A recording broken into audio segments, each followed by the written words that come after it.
আসসালামু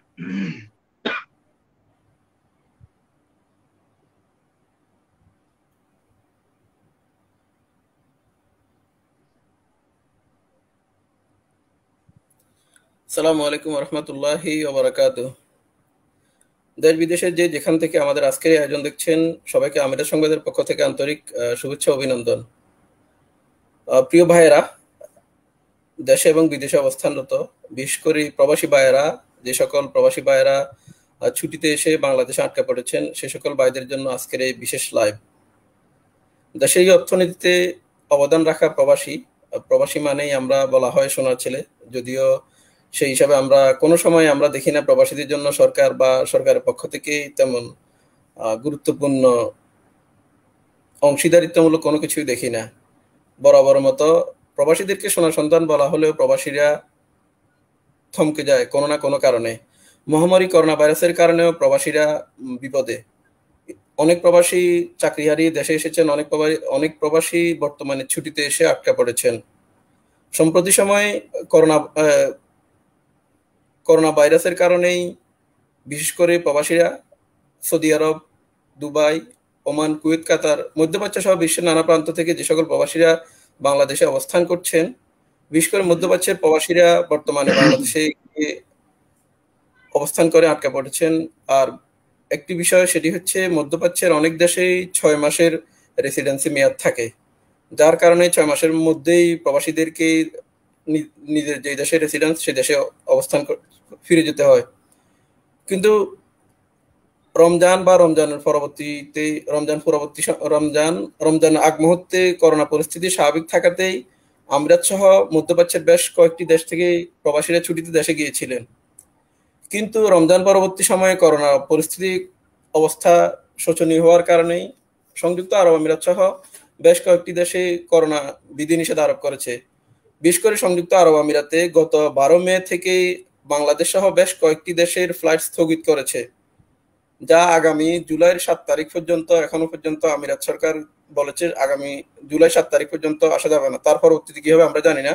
তবে সম্প্রতি আমিরাত সরকার ভারত সহ কয়েকটি দেশে সংযুক্ত আরব আমিরাতে প্রবেশের জন্য অনুমোদন দিয়েছে। সেই ক্ষেত্রে তারা শর্ত হিসাবে যে শর্তসমূহ দিয়েছে, সবচেয়ে গুরুত্বপূর্ণ শর্ত দিয়েছে, সেটি হচ্ছে করোনা ভ্যাকসিন বা টিকা নেওয়া। কিন্তু বর্তমানে বাংলাদেশের যে সকল প্রবাসী ভাইয়েরা আছেন, তারা করোনা টিকা নিয়ে সন্দেহ বা করোনা টিকা পাবে কিনা এ নিয়েই আমরা খুবই উৎকণ্ঠায় দিন কাটাচ্ছি, বিশেষ করে আমিরাতে বসবাসরত প্রবাসীরা আর যারা দেশে গিয়ে আটকা পড়েছেন। আমাদের সাথে এই বিষয়ে আজকে গুরুত্বপূর্ণ লাইভ, এই লাইভে আমাদের সাথে বাংলাদেশ থেকে অংশ নিয়েছেন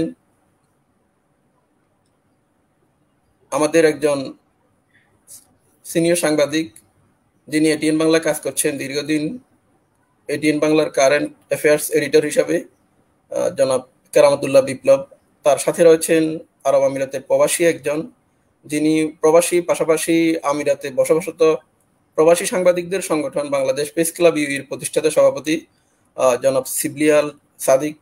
আজকের আয়োজন আপনাদের দুজনকে আমিরাত সংবাদের পক্ষ থেকে আন্তরিক শুভেচ্ছা অভিনন্দন। আমরা জানি আমরা আসলে কেউ ভালো নেই এই পরিস্থিতিতে।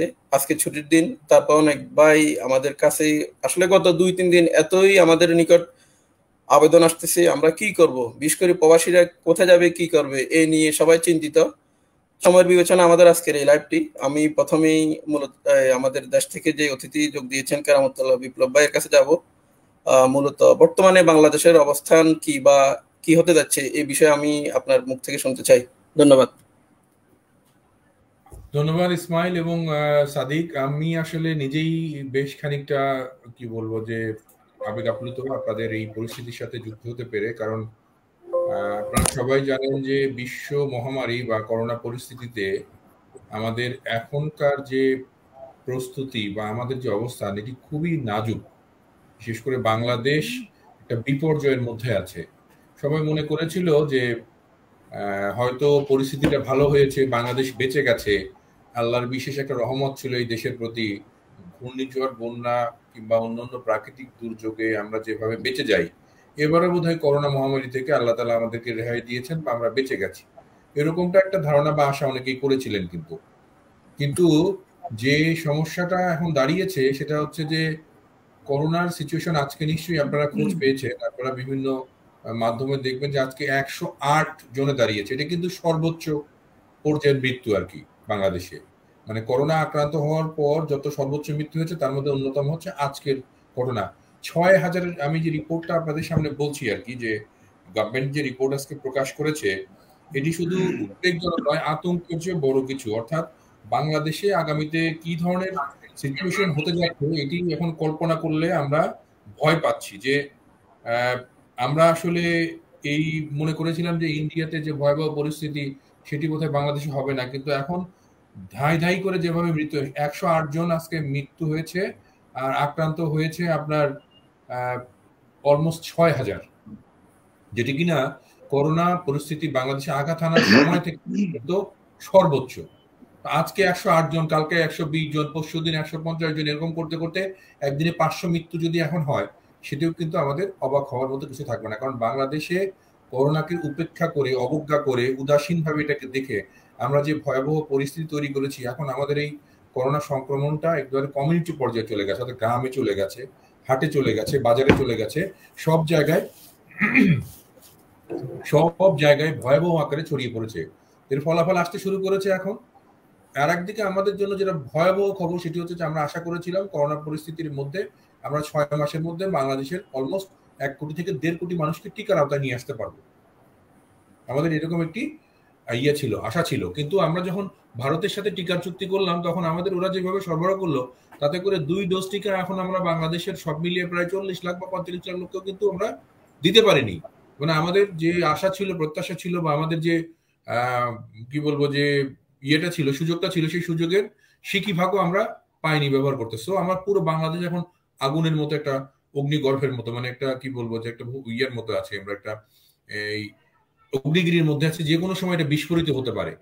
মানে আমরা আগে শুরুতেই গত বছর আমরা যখন এরকম টেলিভিশনে কিংবা এরকমের ফেসবুকে, সামাজিক যোগাযোগ মাধ্যমে এরকমের সচেতনতামূলক করছিলাম, প্রচারণা করছিলাম যে বাংলাদেশের রাস্তায় রাস্তায় মানুষ মরে পড়ে থাকতে পারে, যে পরিবেশ বা পরিস্থিতি হচ্ছে, মানুষের যেভাবে অবজ্ঞা, অসচেতনতার কারণে করোনা সংক্রমণ হচ্ছে, এটা কিন্তু আমরা আশঙ্কা করেছিলাম, এবং সেই দিকে কিন্তু পরিস্থিতি যাচ্ছে। এখন যে প্রসঙ্গে আমরা আজকে কথা বলতে এসছি, যে আমাদের প্রবাসী যারা আটকে পড়েছেন তাদের টিকার কি হবে।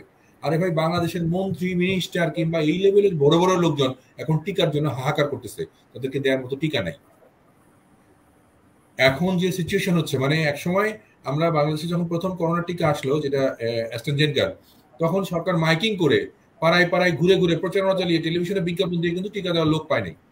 যখনই টিকার মজুদটা ফুরিয়ে গেছে, যখনই টিকাটা মানে একবারে দুর্লভ হয়ে গেছে, তখনই কিন্তু দেখেন আপনি যে এই লোক হাহাকার শুরু করে দিচ্ছে। এখন যদি বাংলাদেশে কেউ যদি বলে যে আমি 50,000 টাকা দিব, আমার একটা টিকা পাওয়া যাচ্ছে, অ্যাস্ট্রাজেনেকা টিকা পাওয়া যাচ্ছে, তার কিন্তু নিতে লোকজন রাজি আছে।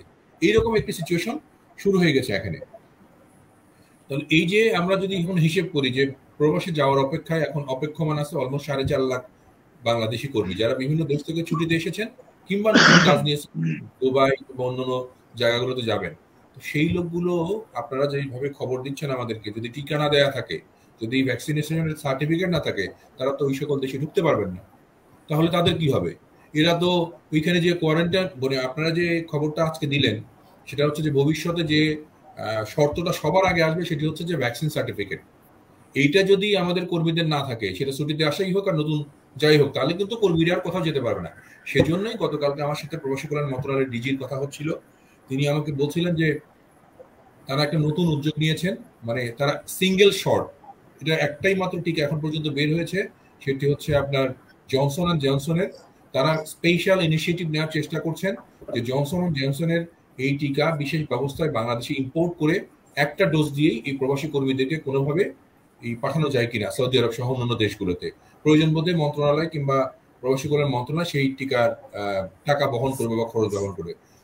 তো সেটা চাইলেই তো হবে না, সেই দেশে আপনি টিকা পাবেন, তো টিকা পেতে হবে তো আপনাকে। মানে আপনি জনসনের টিকার প্রস্তুতকারক কারা, বেলজিয়াম, তারা তো কুলাইতে পারতেছে না। মানে বাংলাদেশের জন্য এই মুহূর্তে তাদের 2 লাখ টিকা বা 5 লাখ টিকার আপনি অর্ডার করবেন, সেটা পেতে পেতে কিন্তু আরো 3 মাস লেগে যাবে। ততদিনে কিন্তু আপনার বাজার, ততদিনে কিন্তু আপনার সুনাম, ততদিনে কিন্তু আপনার করোনা পরিস্থিতি নিয়ন্ত্রণের বাইরে চলে যেতে পারে, আপনার আয়ত্তের বাইরে চলে যেতে পারে। সেটা আপনি কিভাবে, আমি জানি না। মানে আমরা ভুলগুলো যে শুরুতে করেছি আমাদের সরকারি কর্তৃপক্ষ এবং আমাদের যারা ব্যবসা করছেন করোনার টিকা নিয়ে, তাদের মধ্যে যথেষ্ট রকমের আপনার সমন্বয়হীনতার অভাব আমি মনে করি ছিল শুরুতে। আমরা যদি একটা প্রতিষ্ঠানকে টিকে আনার দায়িত্ব না দিয়ে 5টা প্রতিষ্ঠানকে কিংবা 10টা প্রতিষ্ঠানকে এই কাজে নিযুক্ত করতাম, কেউ ইন্ডিয়া থেকে আনতো, কেউ জার্মানি থেকে আনতো, কেউ লন্ডন থেকে আনতো, কেউ আমেরিকা থেকে আনতো, তাহলে পরে কিন্তু একটা সোর্স বন্ধ হয়ে গেলেও আর একটা সোর্স আসার সম্ভাবনা ছিল।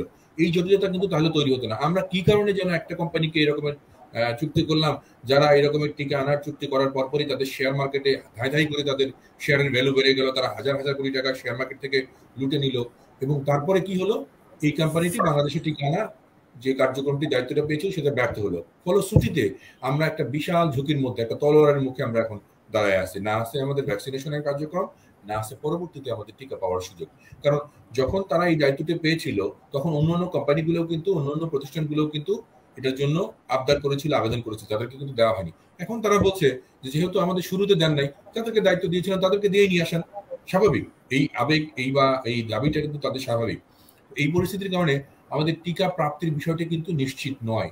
আপনি জানেন যে এরই মধ্যে কয়েকটি দেশ, যেটি হচ্ছে আপনার চীন, তারপরে যুক্তরাষ্ট্র সহ কয়েকটি দেশ বাংলাদেশকে শুভেচ্ছা স্বরূপ কিছু টিকা দিয়েছে, যেগুলো কি বলবো যে সাগরের মধ্যে 1 ফোঁটা বা 2 ফোঁটা পানির মতো আর কি। আমরা কয়েক লাখ, 8 লাখ, 10 লাখ টিকা পেয়েছি, যেগুলো আগেই রেজিস্ট্রেশন করা যে সকল মানুষ রয়েছে তার মাত্র 10% বা 20%। তো এখন বাকি রেজিস্ট্রেশন গুলো যদি হচ্ছে, যেগুলো স্পেশালি যেগুলো প্রবাসী কর্মীদের ক্ষেত্রে আমরা রেজিস্ট্রেশন করে যে টিকা দেওয়ার কথা বলছি, এটা শুরু হতে 1-2 মাস লাগতে পারে, এবং টিকা প্রাপ্তিতে তাদের অথবা আরো 1-2 মাস লাগতে পারে। তাহলে এই 2 মাস কি প্রবাসী কর্মীদের জন্য, এই বাংলাদেশি কর্মীদের জন্য দুবাই, ইউএই কিংবা সৌদি আরব কিংবা অন্য দেশ অপেক্ষা করবে? আমার তো মনে হয় করবে না। কারণ যে দেশ টিকা দিয়ে প্রথমে সার্টিফিকেট দিতে পারবে, কর্মীদের ভ্যাকসিনেট করতে পারবে, এবং যারা নিশ্চিত করে দিতে পারবে যে হ্যাঁ আমার কর্মীরা এখন টিকা দিয়ে তারা নিশ্চিত হয়ে গেছে, নিরাপদ হয়ে গেছে, তাদেরকেই কিন্তু এই রিসিভিং কান্ট্রিগুলো নেবে। তো সেজন্য আমার আমার আমার যেটা মনে হয় সেটি হচ্ছে যে এটি শুধু আমাদের রাষ্ট্রীয় বিষয় নয়, শুধুমাত্র বাংলাদেশের বিষয় নয়, এটি একটি আন্তর্জাতিক সংকট। সেক্ষেত্রে বাংলাদেশ সহ অন্যান্য যে দেশগুলো বাংলাদেশি কর্মী নিতে চায়, বিশেষ করে ইউএ এর কথা বলছি, তারা কিন্তু ফ্যান্টাস্টিক একটা ইনিশিয়েটিভ নিয়েছে। আমি 2বার এর মধ্যে ঘুরে এসেছি করোনার মধ্যে সংযুক্ত আরব আমিরাত, দুবাইতে। আমি দেখেছি যে নামার পর তারা যে বাইরের বিদেশি নাগরিকদের যেভাবে করোনা পরীক্ষা করতেছে এবং তারা যেভাবে রিপোর্ট দিচ্ছে, চরম একটা সুন্দর আপনার সিস্টেমেটিক ওয়েতে একটা প্রযুক্তিগত ব্যবহার হচ্ছে সেখানে। তারা রোবট ইউজ করতেছে, তারা কম্পিউটারাইজড সিস্টেম করেছে, এবং আপনি আপনি ঠিক ছাড়া, টেস্ট ছাড়া কিন্তু দুবাই কিংবা ইউএই কোনো জায়গায় ঘুরতে পারবেন না, আপনাকে সাথে সাথে ডিটেক্ট করে ফেলবে তারা। তো এই যে সুন্দর সিস্টেম, তারা বাংলাদেশের সাথে যেহেতু কর্মী আদান প্রদান আছে, সেই দেশটিকে বাংলাদেশের সরকার অনুরোধ করতে পারে যে তোমরা যেহেতু আমাদের কর্মী নেবা, এই কর্মীগুলোর ভ্যাকসিনেশনের ব্যবস্থাটা তোমরা যদি ওই দেশে কিংবা বাংলাদেশে দেওয়ার ক্ষেত্রে আমাদেরকে একটু সুযোগ দাও কিংবা আমাদেরকে সহযোগিতা করো, তাহলে তোমরাও যেমন নিরাপদ থাকবা, আমাদের এই কর্মীরাও সেখানে আরামসে যেতে পারবে। এরকম একটি দ্বিপক্ষীয় সমঝোতা আলোচনা কিংবা করতে পারি কিনা আমরা, মানে যেটি দুই পক্ষের মধ্যে একটা কি বলবো চুক্তি করতে পারি কিনা, তাহলে কিন্তু এই বিপদটা থেকে বেঁচে যাওয়া বা কাটিয়ে ওঠা আমাদের জন্য সহজ হবে। আমরা আলোচনা করি, আলোচনার পর্যায়ে নিশ্চয়ই এরকম আরো অনেক পরামর্শ এসে যাবে। ইসমাইল। জি ভাইয়া, ধন্যবাদ। আমাদেরকে ইতিমধ্যে অনেকেই দেখছেন, যারা দেখছেন সবাইকে শুভেচ্ছা জানাচ্ছি আমিরাত সংবাদের পক্ষ থেকে। আমি 2টি প্রশ্নের আনসার দিয়ে নিচ্ছি। সেটি হচ্ছে, যাদের দেশে 6 মাসের বেশি হয়ে গেছে ওদের দুবাই ঢুকার ব্যাপারে কিছু জানাবেন। জি ভাইজান, যে ভাইটি প্রশ্ন করেছেন, আমিরাতের নিয়ম অনুযায়ী 6 মাসের ভিতর আমিরাতে আসতে হয়, কিন্তু করোনা প্যান্ডামিক শুরুতে যে সকল ভাইরা 6 মাসের অধিক সময় আরব আমিরাতের বাইরে ছিল, আমিরাত সরকার বিশেষ ঘোষণা দিয়েছিল যে 6 মাসের পরেও তারা এসেছে বা আসার সুযোগ পেয়েছে। কিন্তু বর্তমানে যাদের 6 মাস অতিক্রম করেছে, আসলে এই ব্যাপারে আমাদের হাতে কোনো ঘোষণা নেই। তারপর আমরা, আমাদের কাছে যদি এই ধরনের কোনো তথ্য থাকে আমরা আপনাদেরকে জানাবো, ফ্লাইট চলাচল স্বাভাবিক হলে। কারণ বর্তমানে ফ্লাইট বন্ধ, এই হিসাবে আমরা আপনাদের কিছু জানানো সম্ভব হচ্ছে না। তবে এই বিষয়ে আরেকটি বিষয় আপনাদেরকে দৃষ্টি আকর্ষণ করছি। যে সকল ভাইয়েরা কোম্পানির ভিসা অথবা আরবির ঘরের ভিসা আছেন, 6 মাসের অতিক্রম করলে আপনারা আপনাদের স্থানীয় স্পন্সরের সাথে যোগাযোগ করুন। কারণ 6 মাসের অধিক হলে আপনার কোম্পানি চাইলে আপনাকে আউটসাইড কান্ট্রি ক্যান্সেল করে দেওয়ার সেই ক্ষমতা রাখে। যদি এই ধরনের কোনো কিছু হয়ে থাকে, সেক্ষেত্রে আপনি এই দেশে আসার সেই সুযোগ পাবেন না। আরেকটি প্রশ্ন ছিল, যারা টিকা নিয়ে বাংলাদেশে এসেছে তারা কি না, যে সকল ভাইরা আরব আমিরাত থেকে দুটোই টিকা নিয়ে গেছেন তারা আর টিকা নেওয়ার দরকার নাই। সেক্ষেত্রে আপনি আসার সময় আপনার ইমিরেটস আইডি কার্ডটাই দুবাই এয়ারপোর্টে শো করলেই যথেষ্ট। গতকাল ইমিরেটস এয়ারলাইন্সের এই ধরনের একটি বিজ্ঞাপন আমার চোখে পড়েছে। যারা দেখছেন সবাইকে আবারও ধন্যবাদ জানাচ্ছি। আমাদের সাথে আজকের প্রবাসীদের অর্থাৎ দেশে আটকে পড়া প্রবাসীদের টিকা প্রসঙ্গে আমাদের আজকের এই লাইভ। আমাদের সাথে রয়েছেন বাংলাদেশ থেকে কেরামতুল্লাহ বিপ্লব, যিনি এটিএন বাংলায় আছেন। পাশাপাশি আমাদের সাথে রয়েছেন এক প্রবাসী বাংলাদেশি, যিনি আরব আমিরাত প্রবাসী এবং আমিরাতের সাংবাদিকদের সংগঠন বাংলাদেশ প্রেস ক্লাব ইউএইর প্রতিষ্ঠাতা সভাপতি। তিনিও বাংলাদেশে গিয়ে মোটামুটি আটকে পড়েছেন। তো এই কারণেই আজকে শিবলি সাদিক ভাইকে রাখা। তো আমি শিবলি সাদিক ভাই চিটং এর মানুষ, সম্ভবত গত 2-1 দিন এই করোনা অর্থাৎ টিকা ঝামেলার কারণে ঢাকাতে ছিলেন। তো আমি সংক্ষেপে আসলে তার অনুভূতিটা জানতে চাইবো, কি ছিল বা কি হবে সেই বিষয়ে যদি আমাদেরকে একটু ধারণা দিতেন। ধন্যবাদ ইসমাইল এবং ধন্যবাদ বিপ্লব ভাইকে। আমি যেটা বলতে চাচ্ছি সেটা হচ্ছে, আমি প্রথমে সংযুক্ত আরব আমিরাত থেকে আসি। আমি রমজানের আগে বাংলাদেশে এসেছি। রমজানের আগে না, ঈদের আগেই বাংলাদেশে এসেছি। তার আগে একটা কোয়ারেন্টাইনের ব্যবস্থা ছিল, বাংলাদেশ সরকারের পক্ষ থেকে ঘোষণা ছিল যে 14 দিনের কোয়ারেন্টাইন পালন করতে হবে। পরবর্তীতে দেখলাম যে সংযুক্ত আরব আমিরাত প্রবাসীদের জন্য সেই কোয়ারেন্টাইনের ব্যবস্থা তুলে নেওয়া হয়েছে। যাই হোক, সেজন্য বাংলাদেশ সরকারকে ধন্যবাদ, কেননা সহজভাবে সংযুক্ত আরব আমিরাতের প্রবাসী বাংলাদেশিরা আসতে পেরেছেন কোয়ারেন্টাইন না থেকে। এর একমাত্র কারণটা হচ্ছে সংযুক্ত আরব আমিরাত যেভাবে করোনাকে ঠেকানোর জন্য যে উদ্যোগটা নিয়েছেন সেটা আসলে নজিরবিহীন। বিশ্বের অন্যান্য দেশগুলোর তুলনায় সংযুক্ত আরব আমিরাত মানে এই করোনা ঠেকানোর জন্য যে ব্যবস্থা গ্রহণ করেছেন সেটা আসলে নজিরবিহীন। আমি যেটুকু দেখেছি, আমি সংযুক্ত আরব আমিরাত থাকাকালীন সময়ে আমার মনে হয় 50 বারের উপরে আমাকে করোনা টেস্ট করতে হয়েছে। এর একমাত্র কারণটা হচ্ছে আমার ভিসার ডেস্টিনেশন ছিল আলাইনে, এবং আমি আমার কাজের ক্ষেত্রে আমাকে ম্যাক্সিমাম সময় দুবাইতে আসা যাওয়া করতে হতো। সেজন্য আমাকে আলাইনে যদি পাড়ি জমাতে হয় তাহলে আমাকে ভ্যাকসিন, বিশেষ করে এই করোনা টেস্ট করেই আমাকে যেতে হয়েছে। প্রথমে ডিআইপি টেস্ট করে যেতে হতো, সেটা একদম সহজ ছিল। পরে পিসিআর টেস্ট করে আমাকে আলাইনে যেতে হয়েছে, এবং আলাইন থেকে আসার সময় যেহেতু কোনো টেস্ট করতে হয় না এবং যাওয়ার সময় টেস্ট করতে যাওয়া হয়েছে। এই জিনিসটা যদি, এই নজিরটা যদি আমরা বাংলাদেশের ক্ষেত্রে তুলে ধরতাম তাহলে আমার মনে হচ্ছে যে বাংলাদেশে অনেক করোনা যে সংক্রমণ সেটা অনেকটা কমে আসতো। যেমন ধরেন, আমি যদি ঢাকায় যাই তাহলে আমার হয়তো চট্টগ্রাম থেকে একটা টেস্ট করে ঢাকায় যেতে হবে, অথবা চট্টগ্রামে যদি আসা হয় তাহলে ঢাকার মানুষ যদি চট্টগ্রামে আসে তাহলে ঢাকা থেকে একটা টেস্ট করে চট্টগ্রামে আসতে হবে। এবং অন্যান্য যে সমস্ত জেলাগুলো আছে সেখান থেকে যদি টেস্টের মাধ্যমে যদি প্রত্যেকটা জেলায় যদি ঢোকার একটা ব্যবস্থা করে দেওয়া হতো তাহলে এই যে বাংলাদেশের যে সিচুয়েশন সেটা হয়তো তৈরি হতো না, এবং অনেকটা মানুষ সহনশীল ভাবে এই জিনিসগুলো করতে পারতো এবং স্বাস্থ্য সচেতনতার দিক দিয়ে অনেক উপকার হতো। আর বিশেষ করে বর্তমানে আমরা যারা প্রবাসীরা আছি, আমরা যারা এসেছি সংযুক্ত আরব আমিরাত থেকে বাংলাদেশে, তো তাদেরকে ছাড়া, টিকা গ্রহণ ছাড়া হয়তো সংযুক্ত আরব আমিরাতে ঢুকতে দেওয়া হবে না। এটা ঘোষণা এখনো আসেনি, তারপরে আমরা 100% ধারণা করছি এটা অবশ্যই আমাদের ক্ষেত্রে প্রযোজ্য হবে। কারণটা হচ্ছে, আমি এক্ষেত্রে কিন্তু সংযুক্ত আরব আমিরাতের সাথে আমি সংযুক্ত আরব আমিরাতে যে সিদ্ধান্ত গ্রহণ করেছি সেটার সাথে আমরা প্রবাসীরাও কিন্তু আমরা অত্যন্ত শ্রদ্ধার সাথে সেটাকে গ্রহণ করছি। কারণটা হচ্ছে, সংযুক্ত আরব আমিরাতের যে সমস্ত আইন কানুনগুলো রয়েছে সেটা আসলে দেখার বিষয়, এবং সেটার প্রতি মানুষের দেখলাম যে অত্যন্ত আস্থা রয়েছে এবং সহানুভূতিও রয়েছে। সেক্ষেত্রে মানুষ এখন যেটা চাচ্ছে সেটা হচ্ছে বাংলাদেশ সরকারের কাছে অনুরোধ জানিয়েছে যেন আমরা আমিরাতে সহজভাবে ঢুকতে পারি, সেজন্য আমাদেরকে এখানে টিকা দেওয়া হোক। যারা টিকা দিতে পারে না তাদেরকে যেন টিকা দেওয়া হোক। তো আমি যেটা বলবো, সরকার এখন হয়তো আশা করছেন যে আমেরিকা থেকে ফাইজার টিকা পাওয়া হবে, সেটা হয়তো প্রবাসীদেরকে দেওয়া হবে। 2 দিন আগে আমার সাথে একজন কর্মকর্তা, প্রবাসী কল্যাণ মন্ত্রণালয়ের একজন কর্মকর্তার সাথে কথা হয়েছে। তিনি আমাদেরকে যেটা জানিয়েছেন যে কুয়েতের বিষয়টা আগে সার্ভ করা হবে, তারপর সৌদি আরব, তারপর সংযুক্ত আরব আমিরাতে হাত দেওয়া হবে। কিন্তু দেখা যাচ্ছে হয়তো ইতিমধ্যে আমাদের ফ্লাইটগুলি চালু হয়ে যেতে পারে, যেহেতু ইন্ডিয়ার ফ্লাইটগুলি চালু হয়ে যাওয়ার ঘোষণা এসেছে 23 তারিখ থেকে। হয়তো আমাদের বাংলাদেশের সাথেও মানে আকাশ যোগাযোগ হয়তো সম্ভবত চালু হয়ে যেতে পারে। সেক্ষেত্রে এখন যারা টিকা দেননি, টিকা ছাড়া বাংলাদেশে এসেছেন, এবং যারা আশা করেছিলেন টিকা ছাড়া হয়তো করোনা টেস্টের মাধ্যমে দুবাইতে ফিরতে পারবেন অথবা সংযুক্ত আরব আমিরাতে ফিরতে পারবেন, তারা এখন অনেকটা আশঙ্কায় রয়েছে আসলে তারা ঠিক মতো ফিরতে পারবেন কিনা।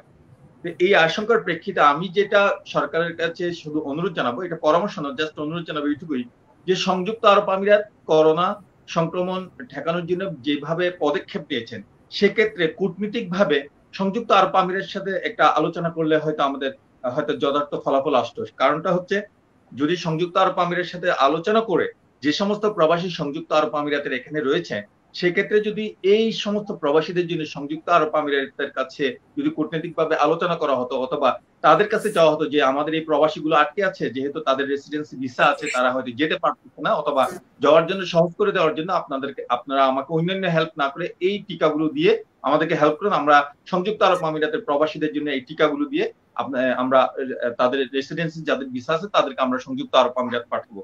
এই জিনিসটি যদি সংযুক্ত আরব আমিরাতের সাথে যদি কূটনৈতিকভাবে পরামর্শ করা হয়, আমার মনে হয় যে সংযুক্ত আরব আমিরাতের বাংলাদেশের একটা বন্ধু রাষ্ট্র সবসময় সংযুক্ত আরব আমিরাতের বাংলাদেশের পাশে ছিল। আমাদের ভিসাগুলোর দ্বারও খুলে গেছে সংযুক্ত আরব আমিরাতে।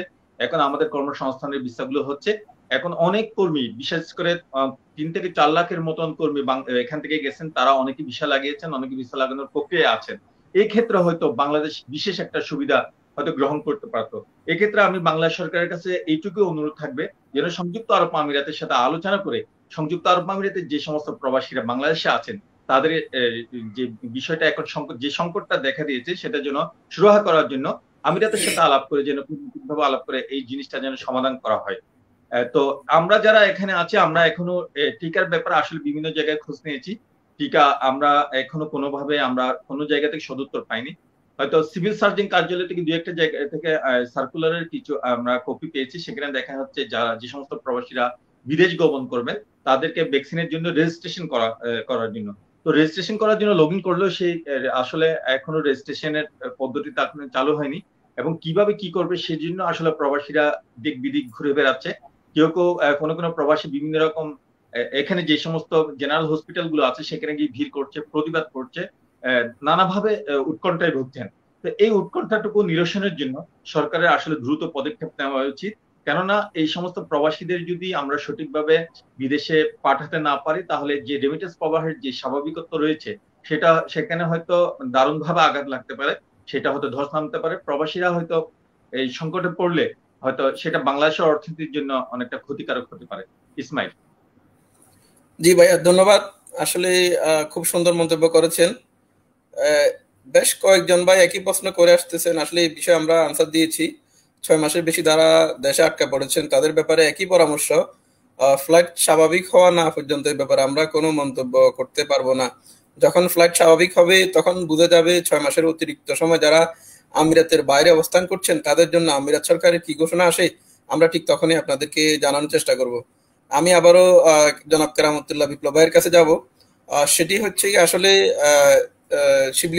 শিবলি ভাইয়ের একটা কথায় উঠে এসেছে যে আমরা আসলে কোথায় থেকে এই টিকাটা পাবো খুব সহজে, স্বাস্থ্য মন্ত্রণালয় থেকে না কোন জায়গায়, এই বিষয়ে আসলে আমরা এখনো পরিষ্কার ঘোষণা পাই না, যদিও গত 2-3 দিন এটা নিয়ে আলোচনা চলতেছে। বা সহজে কিভাবে পাওয়া যেতে পারে প্রবাসীদের জন্য, যেখানে উল্লেখ করা হয়েছে প্রথমে সম্ভবত সরকারি লোকজন অথবা স্বাস্থ্যকর্মীরা সম্ভবত প্রবাসীদেরকে 3য় ধাপে রাখা হয়েছে। তো সেটি অবশ্যই সরকারি বিবেচনায় রাখা হয়েছে, কিন্তু কিভাবে সহজেই টিকা পেতে পারে প্রবাসীরা, আপনার কাছে কি এই ধরনের কোনো তথ্য আছে কি? ধন্যবাদ আপনাকে। যে মানে পরিস্থিতিটা আগে বোঝার চেষ্টা করেন। সেটি হচ্ছে যে আমার পাতিলের মধ্যে যদি ভাত থাকে তাহলে আপনাকে আমি খাওয়াতে পারবো। আমার হাড়ির মধ্যে ভাত না থাকলে পরে আমি সেইকে, আপনি যতই ক্ষুধা লাগুক আপনার, বা আপনি যতই কান্নাকাটি করেন খাবার জন্য, তাহলে পরে কিন্তু আমি আপনাকে দিতে পারবো না। আমার আগে সামর্থ্যের কথা চিন্তা করতে হবে। বাংলাদেশের টিকার মজুদ এখন একেবারেই সংকটজনক পরিস্থিতিতে। অর্থাৎ আমরা এখন যে চাহিদা বা আমাদের যে পরিস্থিতি এখন, তাতে করে চাইলে পরেই আপনি কিন্তু যত প্রায়োরিটি দেন কিংবা যত বড় জরুরি অবস্থার কথাই বলেন, আপনি কিন্তু এই সংকটটা মোকাবেলা করার জন্য আমি কিন্তু প্রস্তুত নাই। অর্থাৎ আমার কাছে খাবারের মজুদ নাই, আমি খাওয়াবো কিভাবে? এখন টিকা চাচ্ছেন, ধরেন যে প্রথম ধাপে দেওয়া হয়েছে স্বাস্থ্যকর্মী বা চিকিৎসকদের, এখন 1 নম্বর।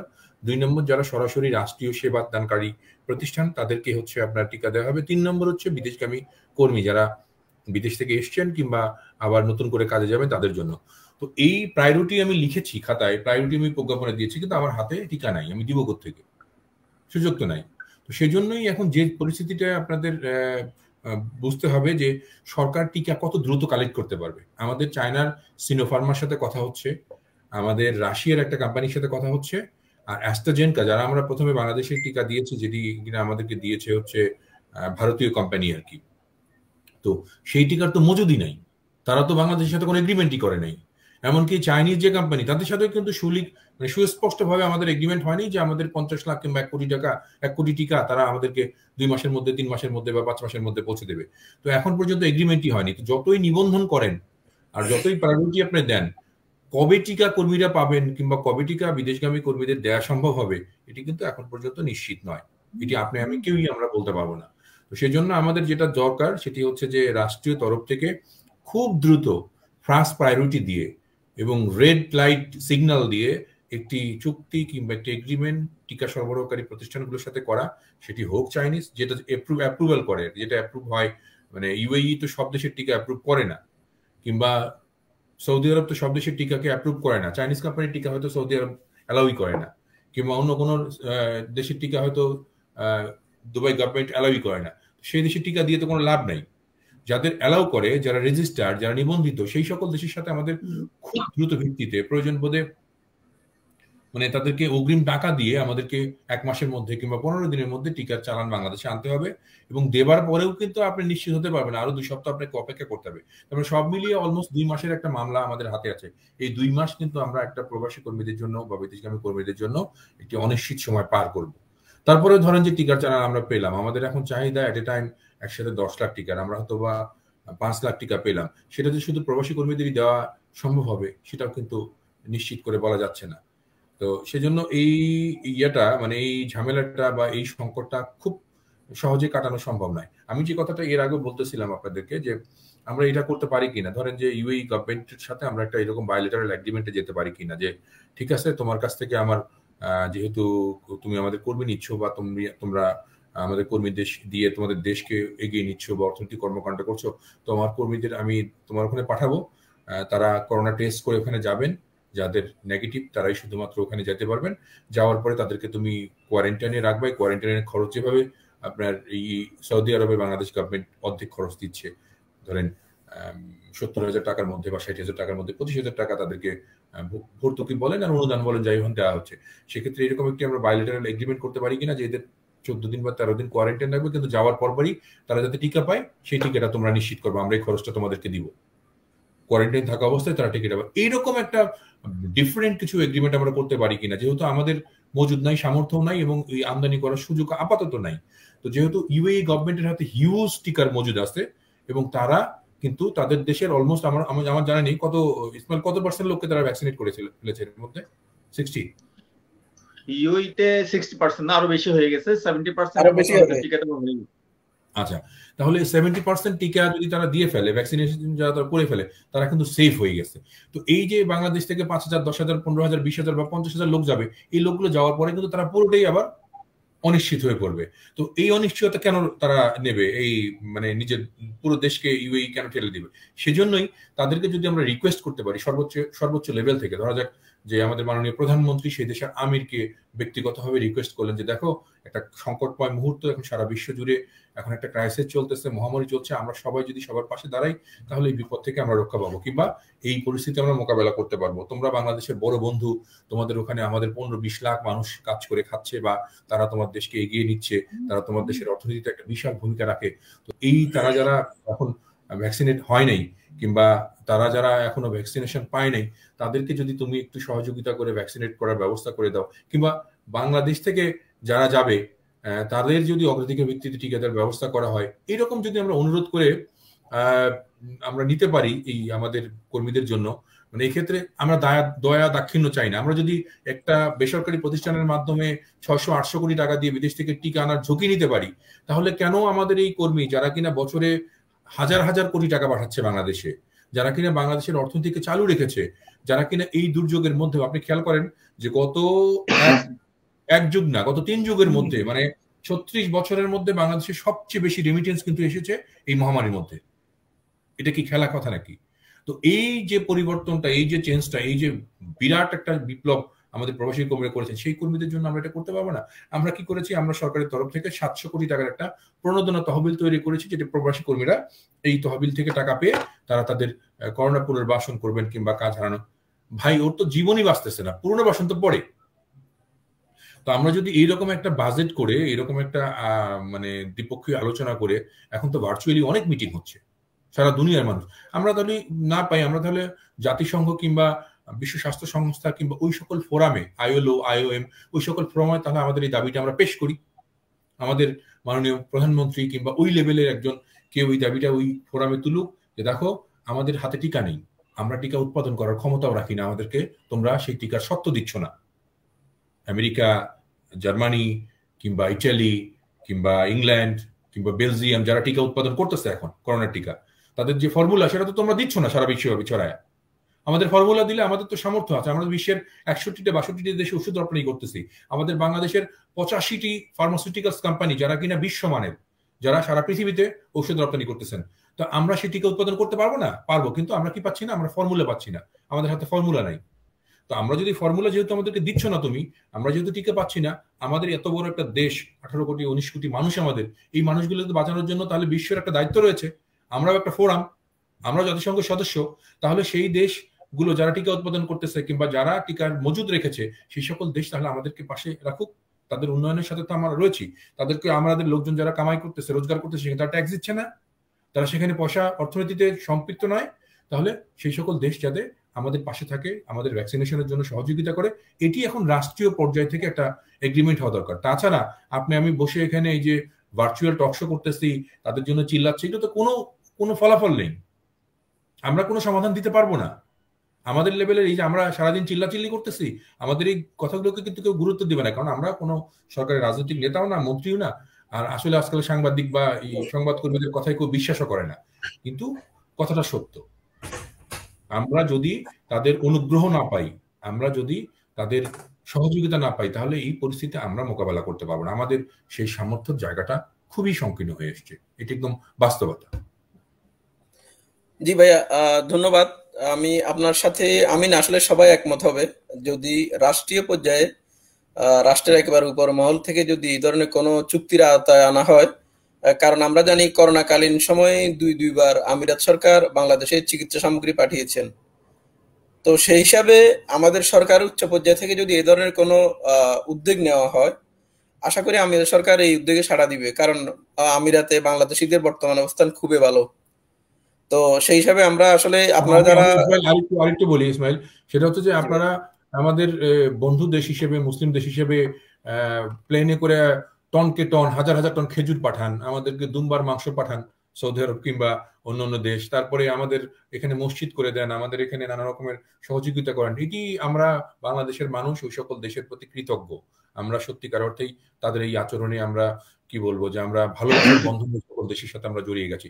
এখন এই দুর্যোগ, এখন আমাদের আল্লাহর ওয়াস্তে আমাদের এই বিপদের দিনে আসলে টিকা ছাড়া, টিকা দিয়ে আমাদেরকে সহযোগিতা করুন।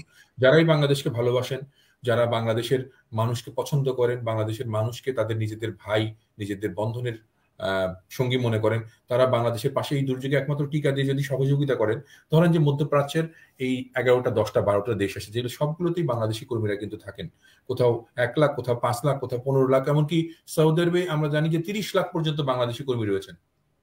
তো সেই দেশগুলো যেহেতু বাংলাদেশি কর্মীরা অবাধ যাতায়াত করছে, তাহলে আপনারাই একটু প্লিজ এগিয়ে এসে তাদেরকে বলেন না যে এই যে 50,000 কর্মী আসবে বাংলাদেশে আগামী 2 মাসে, তো এদের টিকাটা আমরা বাংলাদেশে পাঠিয়ে দিচ্ছি, কিংবা সৌদি আরবে কিংবা দুবাইতে কিংবা ওমানে কিংবা কাতারে কিংবা কুয়েতে এই জায়গায় বাংলাদেশি কর্মীরা ল্যান্ড করার পরপরই তাদের ভ্যাকসিনেট করা হবে।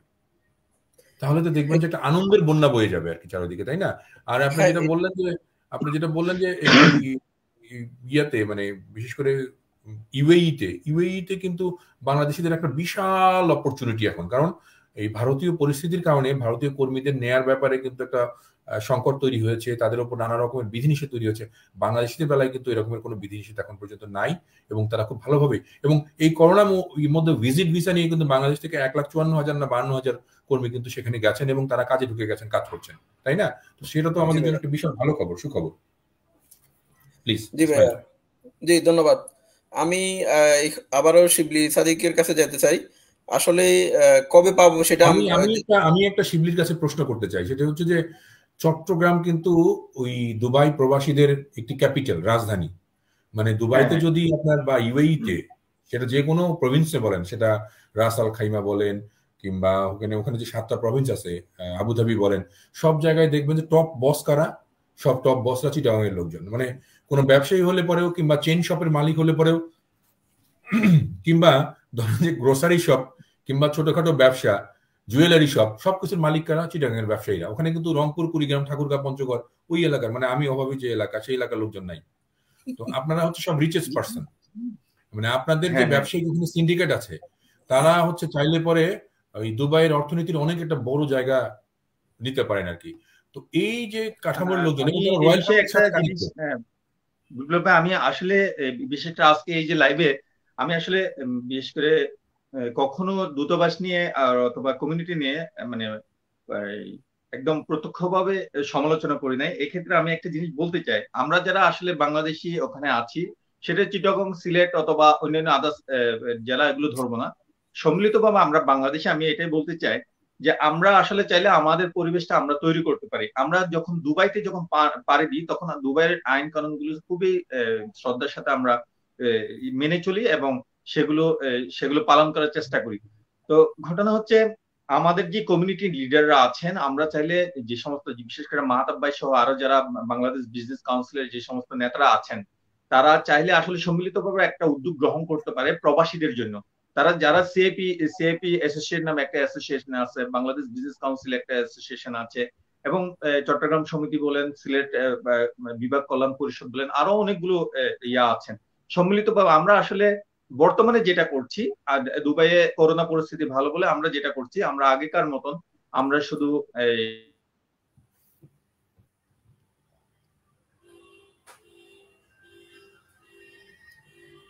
শিবলি ভাই নেটের সমস্যা হচ্ছে সম্ভবত। হ্যাঁ, মানে ওদের বোধহয় নেটওয়ার্ক কম পাচ্ছে আর কি। হবে সম্বর্ধনায় জাতীয় যে সমস্যা, সেটা ব্যাপারে আমরা সম্মিলিতভাবে চাইলে একটা উদ্যোগ গ্রহণ করতে পারি। এই উদ্যোগ গ্রহণের জন্য আমরা যে সমস্ত সংগঠনগুলো আছে সেগুলোর প্রতি আমরা অনুরোধ জানাবো যে আমাদের প্রবাসীদের ভ্যাকসিনের ব্যাপারে শিবলি ভাই সাউন্ডটা ক্লিয়ার আসতেছে না। সংযুক্ত আরব আমিরাত যদিও বা ঘোষণা করে নাই, যদিও বা তারা বলছেন ভিজিটারদের ভ্যাকসিন দেওয়া হবে, সেক্ষেত্রে আমাদের জন্য কি সুবিধা আসছে? আচ্ছা, আমরা ইসমাইল শিবলি ভাই লাইনটা ক্লিয়ার করে দাও। সেই মোকাবিলার আগে যদি আমরা একদিকে যদি কর্তৃত্বভাবে হোক অথবা কমিউনিটির মাধ্যমে সম্মিলিতভাবে প্রধানমন্ত্রী অনুরোধ করে হোক অথবা সংযুক্ত আরব আমিরাতের সাথে একটা বন্ধুসুলভ সমাধানের জন্য একটা উদ্যোগ নেওয়া হয়, তাহলে আমার মনে হয় আমরা বিশেষভাবে উপকৃত হব।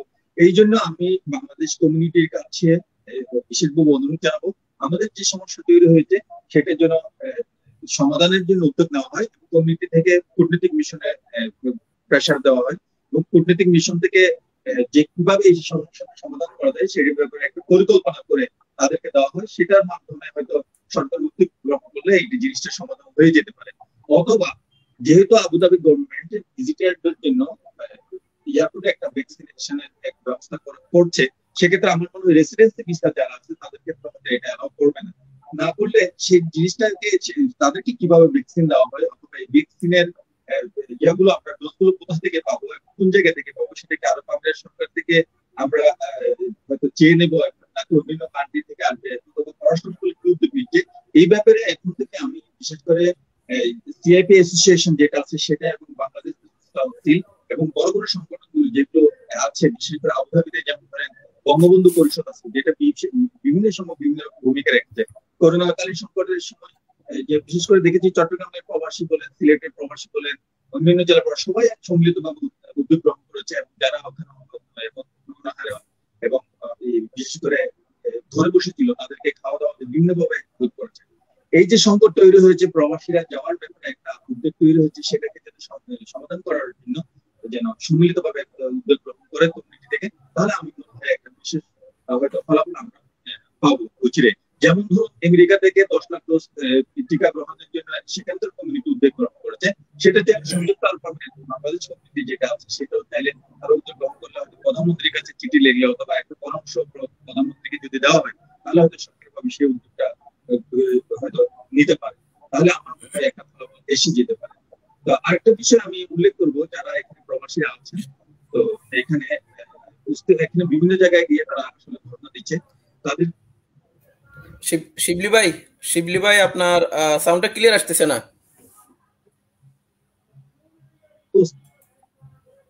হ্যাঁ, আমি ইসমাইল ওনাকে রিফ্রেশ করে নেন। আমি এই ফাঁকে একটা জি কথা বলি, সেটা হচ্ছে যে আমরা দেখি যে বাংলাদেশে যখন বড় কোনো প্রাকৃতিক দুর্যোগ হয়, ঘূর্ণিঝড়, বন্যা, কিংবা তখন কিন্তু সারা পৃথিবী থেকে আমাদের প্রবাসী ভাই বোনেরা বাংলাদেশের জন্য মানে আকুল আবেদন জানিয়ে বসে থাকেন। তারা কিন্তু ধরেন অনেক সময় সাহায্য পাঠান, ত্রাণ পাঠান, নগদ অর্থ সহায়তা পাঠান।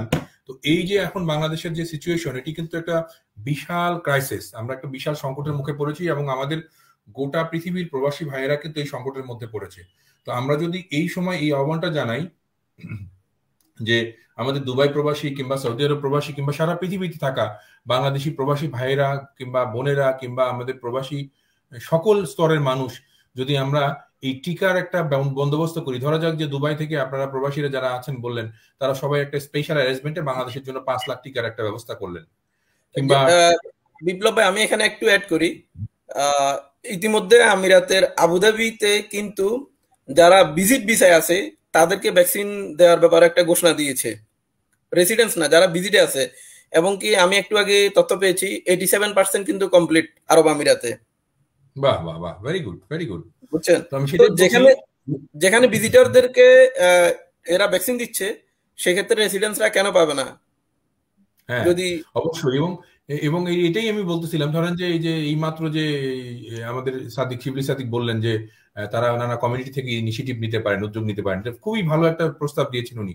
এবং এটি যদি সরকার পিক করতে পারে, যে আমরা উদাত্ত আহ্বান জানাচ্ছি আজকের এই অনুষ্ঠান থেকেই, মনে করেন আমরা যে আমিরাত সংবাদের আজকের এই টকশোটি করছি, আলোচনা করছি, এই অনুষ্ঠান থেকে আমরা তিনজন, আমি, ইসমাইল, আপনি কিংবা শিবলি সাদিক, আমরা সারা পৃথিবীতে থাকা আমাদের বাংলাদেশি ভাই বোনদের কাছে একটি অনুরোধ, আকুল আবেদন জানাচ্ছি যে আপনারা বাংলাদেশকে বন্যার সময় সহযোগিতা করেন, ঘূর্ণিঝড়ের সময় সহযোগিতা করেন, নানা রকমের ভাবে কেউ শীতকালীন সময়ে গরম কাপড় কম্বল দেন। আপনারা এই একটা করোনা মহামারীর সময় ভাই আপনি সবাই মিলে একটা ফান্ডিং করে বাংলাদেশের জন্য কিছু কিছু জায়গা থেকে টিকার বন্দোবস্ত করেন না? একটা বিভিন্ন দেশে তো বাণিজ্যিক ভাবে টিকা বিক্রি হচ্ছে না, সেখান থেকে যদি আপনারা ওখান থেকে 2 লাখ, ওখান থেকে 1 লাখ, দেখা যাবে যে আমরা 1 কোটি টিকার বন্দোবস্ত করে ফেলেছি। তো সেইটা আপনি পাঠান এবং একটা চুক্তি দিয়ে দেন, একটা গভর্নমেন্টকে শর্ত দিয়ে দেন যে এই টিকাগুলো শুধুমাত্র বাংলাদেশে থাকা প্রবাসী কর্মীদের ক্ষেত্রেই ব্যবহার করা যাবে। এরকম একটি শর্ত দিয়ে যদি আমরা করতে পারি, এইভাবে টিকার বন্দোবস্ত করতে পারি, একটা বিশাল সংকট কিন্তু আমাদের মিটে যায়। এবং আমাদের এই যে একটা ক্রাইসিস চলতেছে, এই যে একটা মহা সংকট চলতেছে, এই সংকট থেকে কিন্তু আমরা বেঁচে যাই। আপনি নিশ্চয়ই এই শিবলি আমার সাথে একমত হবেন, আমি এই করোনার মধ্যে কুমিল্লা, নোয়াখালী, ফেনীর বেশ কয়েকটি গ্রাম ঘুরেছি, যেহেতু ওই এলাকা থেকে প্রচুর প্রবাসীরা আমাদের বিশ্বের বিভিন্ন দেশে থাকেন। মানে বিশ্বাস করার মতো পরিস্থিতি না। একজন প্রবাসী কর্মী ভাই, যার মাসে ইনকাম ছিল 25,000 টাকা, যে সেখান থেকে মাত্র 5 বা 7,000 টাকা খরচ করে বাকি 18 বা 15,000 টাকা সে বাড়িতে পাঠাতেন, গত 6 মাস ধরে সে বাড়িতে এসে বেকার অবস্থায় আছে। তার ধার কর্য করার মতো কোনো জায়গা নেই, তিনি কারো কাছে হাত পাততে পারতেছেন না। তার পড়শি আত্মীয় স্বজন যারা মানে একসময় তার কাছে, তার পরিবারের কাছে ধার নিত 200-500 টাকা, সে তাদের কাছে যে বলতে পারতেছে না যে আজকে আমাকে 100 টাকা দেন, আমার সংসারে বাজার নাই। তার তো এই সক্ষমতা নাই যে তিনি এখানে এসে মাটি কেটে বা কামলা দিয়ে বা রিক্সা চালিয়ে তার পরিবারকে নির্বাহ করবেন। এই সুযোগ কি আছে তার? এই সুযোগ কিন্তু তার নাই, কারণ এই সোসাইটির সাথে সে গত 5-10 বছর ধরে ছিল না। সে প্রবাসে থাকে, তার পরিচিতি এখানে প্রবাসী, বিশাল তার সম্মান এখানে। তিনি যখন বিদেশ থেকে আসতেন এর আগে ছুটিতে, ঈদে, তখন অনেকেই তাকে ফোন করতে বলতো, সালাম কি কালাম কি মফিজ ভাই, আসার সময় কিন্তু আমার জন্য একটা সেন্ট আইনো, কিংবা আমার জন্য ওই রকম 2টা সাবান আইনো, কিংবা আমার জন্য একটা কম্বল আইনো। তখন কিন্তু অনেকেই ফোন করে তাকে বলতো, এই পড়শিদের অনেকেই। এখন যখন সে বেকার, দেশে ফিরে এসছে, তার হাতে যখন পয়সা নাই, সে একজন সাধারণ কর্মী, সে কিন্তু কোথাও রিক্সা চালাতে পারতেছে না, সে ভিক্ষে করতে পারতেছে না, সে কিন্তু কারো কাছ থেকে 100 টাকা ধার চাইতে পারতেছে না, দিচ্ছে না তাকে। এই দুর্দিন কিন্তু তার থাকার কথা নয়। তিনি যদি ভ্যাকসিনের থাকতেন, তার যেখানে কফিল আছে, তার যে নিয়োগকারী, সে কিন্তু তাকে চাচ্ছে।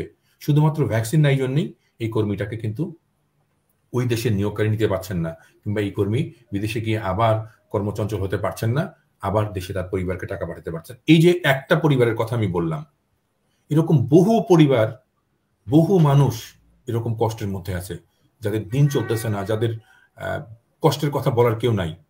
তারা তো ব্যাংক থেকে লোন পাচ্ছে না, তাদের তো ভর্তুকির টাকায় সংসার চালাতে পারছে না। তো এই মানুষগুলোর এই দুর্দিনের কথা তো মানে আমি হয়তো বা জানি জন্যই বলতে পারছি, কিন্তু তাদের এই কথা কিন্তু সরকারের সংশ্লিষ্ট দপ্তর, মন্ত্রণালয় কিংবা বিভাগ কেউ কিন্তু সরেজমিন গিয়ে খোঁজ দিচ্ছে না, নেওয়ার সুযোগও নাই। এই এই এই দুর্দিন আমরা কাটাতে পারি একমাত্র তাদের ভ্যাকসিনেট করে খুব দ্রুত বিদেশে পাঠিয়ে দিতে।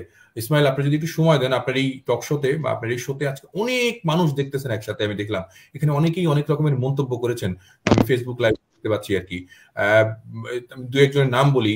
আব্দুল আলিম সাইফুল, তিনি বলেছেন যে দুবাইয়ের ফ্লাইট চালুর বিষয়ে কখন খুলবে এরকম একটি জবাব দিয়েছেন যে এখনো সিদ্ধান্ত হয়নি। জসিমউদ্দিন ইসলাম বলেছেন গুরুত্বপূর্ণ বিষয় নিয়ে আলোচনা করুন এবং আমাদের বিষয়গুলো সমাধান করার চেষ্টা করুন। মোহাম্মদ সবুর ধন্যবাদ জানিয়েছেন।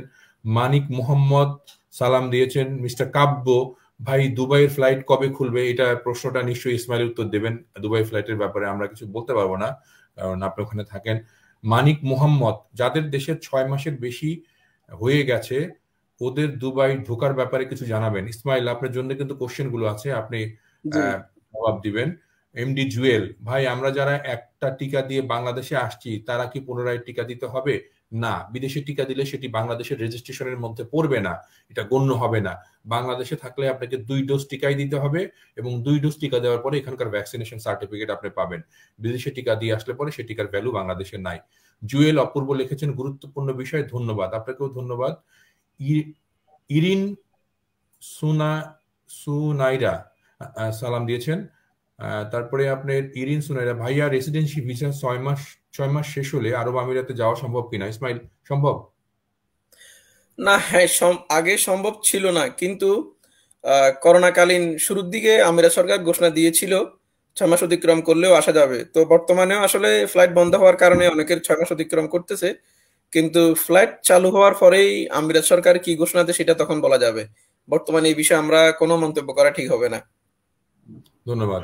এখানে এমডি রুবেল নামে আমাদের এক ভাই প্রশ্ন করেছেন, আমরা যারা দেশে যেতে পারছি, আমাদের সরকার যদি দুবাই সরকারের সাথে কথা বলে যে সবাই যেন যেতে পারে, যাদের ভ্যাকসিন আছে তাদের কোয়ারেন্টাইন লাগবে না। এটা তো গভর্নমেন্ট বলেই দিয়েছে আগে যে যারা দুবাই থেকে আসছে তাদের কিন্তু বাধ্যতামূলক বা প্রাতিষ্ঠানিক কোয়ারেন্টাইন করতে হয়নি। এই যে একটু আগে শিবলি ভাই বলছিলেন আর কি, যে আপনাদের কি কোয়ারেন্টাইন করতে হয়েছে? শিবলি ভাই, হোটেলে থাকতে হয়েছে আপনাদের? না, কোয়ারেন্টাইনের ঘোষণা ছিল, এটা আমরা যখন পরবর্তীতে ওখানকার বাংলাদেশ কমিউনিটির মতামত নিয়ে আমরা যখন এটা ফলো করে প্রচার করেছি আমাদের চ্যানেলগুলোতে, তখন দেখলাম যে সরকার এটাকে পরে বাদ করে দিচ্ছে যে সংযুক্ত আরব আমিরাতের ক্ষেত্রে। কিন্তু এক্ষেত্রে মানে কুয়েতে এবং অন্যান্য ক্ষেত্রে হয়তো সেটা প্রযোজ্য রেখেছে যে 14 দিনের কোয়ারেন্টাইন করতে হবে, কিন্তু সংযুক্ত আরব আমিরাতের ক্ষেত্রে এটা বাংলাদেশ সরকার বাতিল করে দেয়। এখানে আমাদের এক দিদার ভাই বলেছেন টক শোতে মিটিং মিছিল করে কোনো লাভ নাই। আমরা কি মিটিং মিছিল করছি? আমরা মিটিং মিছিল এখানে করছি না ভাই, আমরা জানি যে এখানে কোনো লাভ নাই, এটা আমরা বলেই দিচ্ছি। বাট যে ভিক্ষা না চাইলে পরে কেউ আপনাকে ভিক্ষা দেবে না। ক্ষুধা আপনার না লাগছে, মানে পেটে যদি আপনার ক্ষুধা না থাকে কেউ আপনাকে খাবার দেবে না। আমরা ক্ষুধার কথা বলছি, আমরা ভিক্ষাই চাইছি বলতে চাইলে, এখন যদি আমাদের কেউ ভিক্ষা দেয় আর কি। তা আমাদের এখানে মুন্না বলেছেন, এটা এমডি মুন্না ভাই, যারা টিকা না দিয়ে বাংলাদেশে গিয়েছিল তারা কি এখন আসতে চাইলে বাংলাদেশ থেকে টিকা নিয়ে আসতে হবে? এটি এখনো কম্পালসারি বা বাধ্যতামূলক করা হয় নাই, তবে আমার ধারণা, আমি এবং ইসমাইল আমরা এখানে আলোচনা করলাম যে খুব শিগগির, আমার ধারণা যে উইদিন মান্থ এটি বিভিন্ন দেশ একবারে জারি করে দেবে যে ভ্যাকসিনেশন সার্টিফিকেট ছাড়া ফ্লাই করা যাবে না কিংবা সেই দেশে প্রবেশ করা যাবে না। সেটি আপনি ওখানে কাজ করতে যান কিংবা বেড়াতে যান, এখানে আবুধাবিতে অনেক জায়গাতে এই ধরনের ঘোষণা অলরেডি প্রায় হয়ে আসতেছে যে ভ্যাকসিন ছাড়া কিছুই হচ্ছে না। আবার শিবলি ভাইও বলছে যে আমরা যদি দুবাই থেকে আবুধাবিতে ঢুকতে যাই আমাদেরকে করোনা সার্টিফিকেট নিয়ে ঢুকতে হয়, যদিও একই দেশ, এক স্টেট থেকে অন্য স্টেটে যেতে হলে আমাদের এই করোনা সার্টিফিকেট নিয়ে যেতে হচ্ছে। ঠিক সেভাবেই ভ্যাকসিনটা, এরই ফাঁকে আমি আসলে একটু অ্যাড করতে চাই, আরব আমিরাতে বসবাস, আমার এই কথাগুলো বর্তমানে আমিরাতে বসবাসরত বাংলাদেশি ভাইদের উদ্দেশ্যে বলছি, কারণ গত 2-1 দিন আগে রাস আল খাইমা একটা ক্লিনিক থেকে আমাকে এক ভাই কল করেছিল যে ক্লিনিকে যাওয়ার পরে আমাদের কিছু বাংলাদেশি ভাই কেবলমাত্র চাইনিজ ভ্যাকসিনের জন্য আমেরিকান ভ্যাকসিনটা নিচ্ছেন না। যারা ভ্যাকসিনটা নিচ্ছে না তারা ভুল করতেছেন। আমি নিজেই আমেরিকার যেটা সেটি নিয়েছি। আমেরিকা চায় না কোনো বড় কথা নাই। এখন আপনাদেরকে যদি আমিরাত সরকার ম্যান্ডেটরি করে, সেক্ষেত্রে বিপ্লব ভাই আর শিবলি ভাইকে আমি বলছি, শিবলি ভাই হয়তো জানেন বর্তমানে আপনারা শিডিউল শুরুর দিকে যেভাবে সবাইকে দিয়েছে, বর্তমানে রেজিস্ট্রেশন করতে হচ্ছে। রেজিস্ট্রেশনের শিডিউল মিলার পরে আপনাদেরকে ভ্যাকসিন দেওয়া হচ্ছে। সরাসরি কোনো ব্যক্তি গিয়ে কোনো সেন্টার থেকে ভ্যাকসিন নেওয়ার সেই সুযোগটা আপাতত বন্ধ করে দিয়েছেন, কারণ মানুষের এত ভিড়। এরই মধ্যে যদিও 87% কমপ্লিট, তারপরেও তারা রেজিস্ট্রেশন, অর্থাৎ আমিরাতে বসবাসরত বাংলাদেশিদের একটা, বাংলাদেশি সহ এখানকার স্থানীয়দের একটা ইমিরেটস আইডি কার্ড থাকে, সেই ইমিরেটস আইডি কার্ডের মাধ্যমে রেজিস্ট্রেশন করতে হচ্ছে। রেজিস্ট্রেশন করার পরেই প্রথম ডোজটা দেওয়ার পরেই 21 দিন পরেই সেকেন্ড ডোজ তাকে নেওয়া হচ্ছে। তো সেই হিসাবে বলবো আমিরাতের যারা দেখছেন তারা অবশ্যই আপনারা ভ্যাকসিনটি নেন, না নিলে আগামীর পথ চলা আপনাদের জন্য, অন্তত আমিরাতে পথ চলা কঠিন হয়ে যাবে। জি ভাইয়া। না, আমাদের আরো একটা জিনিস মাথায় রাখতে হবে, সেটা হচ্ছে যে যদি আপনার এখানে মানে গভর্নমেন্টের যদি নিশ্চয়ই সরকার চাচ্ছে যে সবাই নিরাপদ থাকুক এবং প্রবাসী ভাইয়েরা নিরাপদে কর্মস্থলে ফিরে যাক, কিন্তু সেক্ষেত্রে সরকারের অনেকগুলো উইং ব্যস্ত এখন নানা রকমের ইনিশিয়েটিভ নিয়ে। সেক্ষেত্রে আমরা যদি তাদেরকে মনে করিয়ে না দিই, আমাদের এই অনুষ্ঠান আজকে যে টক শো নিশ্চয়ই কেউ না কেউ দেখছে, আমরা যদি মনে করিয়ে না দিই তাহলে পরে এই জিনিসগুলো হয়তো বা নোটে আসবে না, কিংবা এই জিনিসগুলো হয়তো বা ইনিশিয়েটিভ নেওয়া হবে না। আমার মনে হয় যে শিবলি সাদিক ভাই আরো কিছু বলতে পারেন আর কি, যে আপনার সাজেশন থাকলে পরে, যেহেতু আপনি প্রবাসীদের একটা বড় অংশ দেখেছেন এবং ওই আমিরাতে বা দুবাইতে প্রেস ক্লাবের নেতৃত্ব দিচ্ছেন, আপনার চোখে দেখা মনে হয় কি প্রবাসীরা এরকম চায় না যে তাদেরকে একটা সরকারিভাবে স্পেশাল এখন গুরুত্ব দেওয়া হোক, একটা বিশেষ গুরুত্ব দেওয়া হোক এই মোমেন্টে? হ্যাঁ, এটা তো অনেকেই চায় আসলে সরকার ভর্তুকি দিক বা অথবা যেভাবে হোক এই জিনিসটা করুক। আমি যেটার উপর জোর দিয়েছি সেটা হচ্ছে শিবলি ভাই জি আমি একটু অ্যাড করে নিচ্ছি, কারণ এই টিকা যখনই আসবে হয়তো এই প্রশ্নটি দাঁড়াবে যে প্রবাসীরা কিভাবে টিকা নিবে। এখন কেউ বলতেছে এনআইডি কার্ড, আবার বলতেছে বিএমইটি কার্ড, আর কেউ বলতেছে পাসপোর্ট। যেহেতু আমরা পাসপোর্ট নিয়ে, অনেক প্রবাসীর কাছে বিএমইটি কার্ড নেই, অনেক প্রবাসীর কাছে স্মার্ট কার্ড নেই, কারণ তারা দীর্ঘ সময় প্রবাসী। আমি একটা জিনিস বলি, সেটা হচ্ছে প্রবাসীদের জন্য পাসপোর্টটা হচ্ছে ইম্পর্টেন্ট।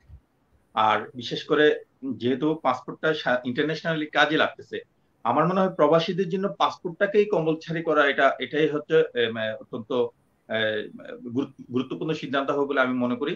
কেননা এনআইডি কার্ড এখানে কিন্তু আমি নিজের অভিজ্ঞতা থেকে বলছি, আমি যখন এনআইডি কার্ড করছি, এনআইডি কার্ডের আমি যে এনআইডি কার্ড কমপ্লিট করার পর আমি 1 বছর পর সেই এনআইডি কার্ডের এই কপিটা পেয়েছি। এক্ষেত্রে এনআইডি কার্ড করে মানে ভ্যাকসিন নিতে হবে এটা হচ্ছে আসলে অযৌক্তিক একটা কথা, এবং এটা কখনো সম্ভব হবে না। কেননা হাজার হাজার প্রবাসী এখনো আছেন যারা এনআইডি কার্ড করে নেয়, হয়তো তাদের কাছে পাসপোর্ট আছেন, এই পাসপোর্টের মাধ্যমে হয়তো রেজিস্ট্রেশনটা সম্পন্ন করলে আমার মনে হয় অত্যন্ত বেটার হবে। এর চেয়ে আর বিকল্প পথ আমি দেখতে পাচ্ছি না। এনআইডি কার্ডটা এটা অনেক প্রবাসীদের এনআইডি কার্ড নাই।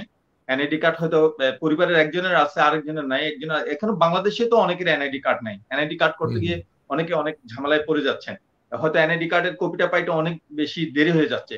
এই ক্ষেত্রে আমার মনে হয় যেটা করা প্রয়োজন, সেই ক্ষেত্রে প্রবাসীদের জন্য পাসপোর্টটাকে ডকুমেন্ট হিসেবে রেখে তাদেরকে টিকাটা দেওয়া অত্যন্ত জরুরি বলে আমি মনে করি।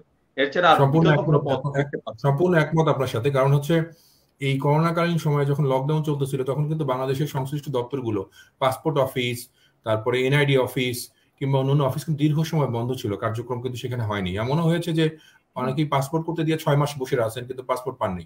তো এই গুরুত্বপূর্ণ মোমেন্টে আমাদের অত চুলচেরা বিশ্লেষণ না করে, যেটা সিবি সাদিক ভাই বললেন যে এইটা হচ্ছে আমাদের এখন পাসপোর্টটাকে যদি আমরা সেই মেইন ডকুমেন্টস ধরে যদি আমরা করতে পারি তাহলে ভালো হয়। যাদের আপনার স্মার্ট কার্ড আছে তারা তো পাবেনই, কিন্তু যদি না থাকে তাহলে যদি প্রুফ করা যায় যে পাসপোর্টটা তার হচ্ছে বিদেশ কর্মী হিসেবে তার হচ্ছে ডকুমেন্টস, তাহলে সেটাকে আমরা ব্যবহার করতে পারি। আরেকটি জিনিস আমি বলে রাখি, সেটা হচ্ছে যে এটি একটি সংকট, এটি একটি দুর্যোগ, এটি একটি হচ্ছে মহামারী কাল। এই সময় আসলে কোনো ভেদাভেদ থাকা উচিত না ভাই। এখন কোনো সরকারি দল, বিরোধী দল কিংবা আওয়ামী লীগ, বিএনপি, জামাত, এই রকমের কোনো ভেদাভেদ আমাদের কর্মীদের মধ্যে হওয়া উচিত না। এটা একটি ক্রাইসিস। যুদ্ধ যখন লাগে তখন কিন্তু যুদ্ধে এক পাড়ার যদি কেউ ক্ষতিগ্রস্ত হয়, ওই পাড়ার সবাই কিন্তু আমাদের একসাথে অন্য যে শত্রু তাদের মোকাবেলা করার জন্য কিন্তু মাঠে নামে, ঠিক না? তো সেই জন্য এখন একটা যুদ্ধকালীন, আমরা করোনার বিরুদ্ধে যুদ্ধ করতেছি। এখন আমরা সবাই একসাথে কাঁধে কাঁধ মিলিয়ে এই পরিস্থিতিটা মোকাবেলা করব। আমাদের মধ্যে এই সৎ সাহসটা আসা উচিত এবং আমাদের মধ্যে এই সম্প্রীতিটা আসা উচিত। আমরা জানি যে বাংলাদেশে যারা থাকেন তাদের চেয়ে প্রবাসী যারা কর্মী ভাইয়েরা আছেন কিংবা প্রবাসী ভাইয়েরা যারা আছেন কিংবা প্রবাসী পরিবাররা যারা আছেন, তারা অনেক বেশি বাংলাদেশকে ভালোবাসেন।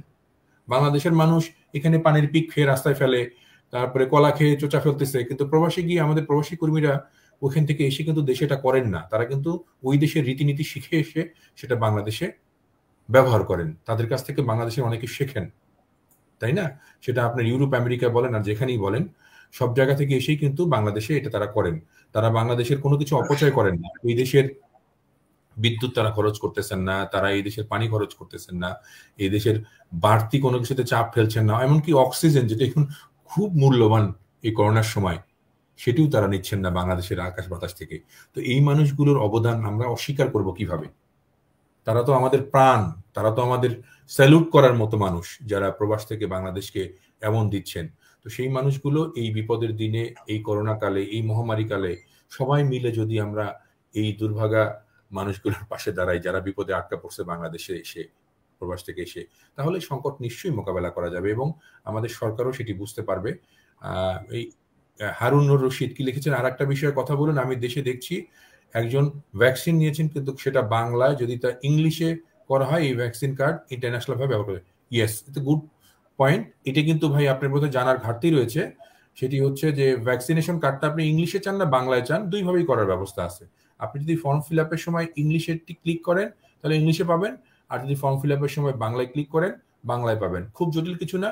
আপনার যদি বাংলায় হয়েও থাকে তাও আপনি সেটা ইংলিশে করে নিতে পারবেন। আপনার যদি ব্যক্তিগতভাবে কোনো জায়গায় এটা বুঝতে অসুবিধা হয়, স্মাইল রয়েছেন, আমাকে আপনি ফরওয়ার্ড করে দিবেন, আমি তারটা বাংলা থেকে ইংরেজিতে করে দেবো আর কি। আমার সাথে ওই দপ্তরের যোগাযোগ রয়েছে।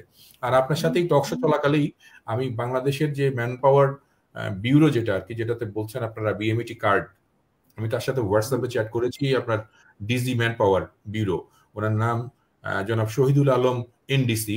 এই যে দীর্ঘ সময় তার সাথে আমার চ্যাট করা আছে, এখন এই মাত্র আমি খুব কথা বলছিলাম, বলছিলেন যে ভাই আমি আপনার টকশো দেখতেছি এবং আমি একটা বাইরে আছি জন্য আমি ফোনে দেখতেছি, আমি যুক্ত হতে পারলাম না। আমি আপনার লিঙ্কটা পাঠিয়েছিলাম শহীদুল আলম এনডিসি কে। তিনি বলতেছেন যে আপনাদের এই শো থেকে এটা প্রতীয়মান হয়েছে যে এখন সবচেয়ে বেশি জরুরি এই প্রবাসী কর্মীদের টিকা দেওয়ার বন্দোবস্তটা, এবং এটা আমরা ইনশাল্লাহ করব। আগামী সপ্তাহে আপনারা নিউ একটা অ্যানাউন্সমেন্ট পাবেন।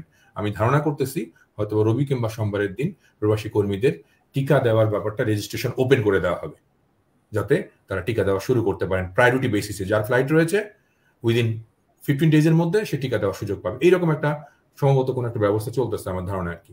যাই হোক, এটা সুখবর হবে।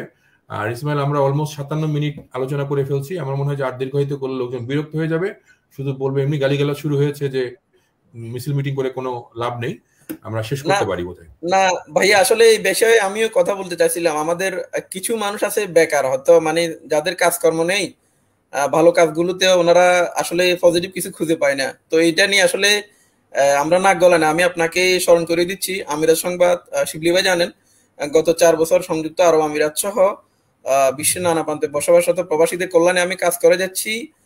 একেবারেই এখনো পর্যন্ত আমি আমিরাত সংবাদে কোনো প্রতিষ্ঠান থেকে এক দিন বিজ্ঞাপন নিই নাই, কেবলমাত্র প্রবাসীদের সহায়তায় সহযোগিতায় এই কাজ করে যাচ্ছি নিঃস্বার্থভাবে, যাতে করে একজন প্রবাসী উপকৃত হয়।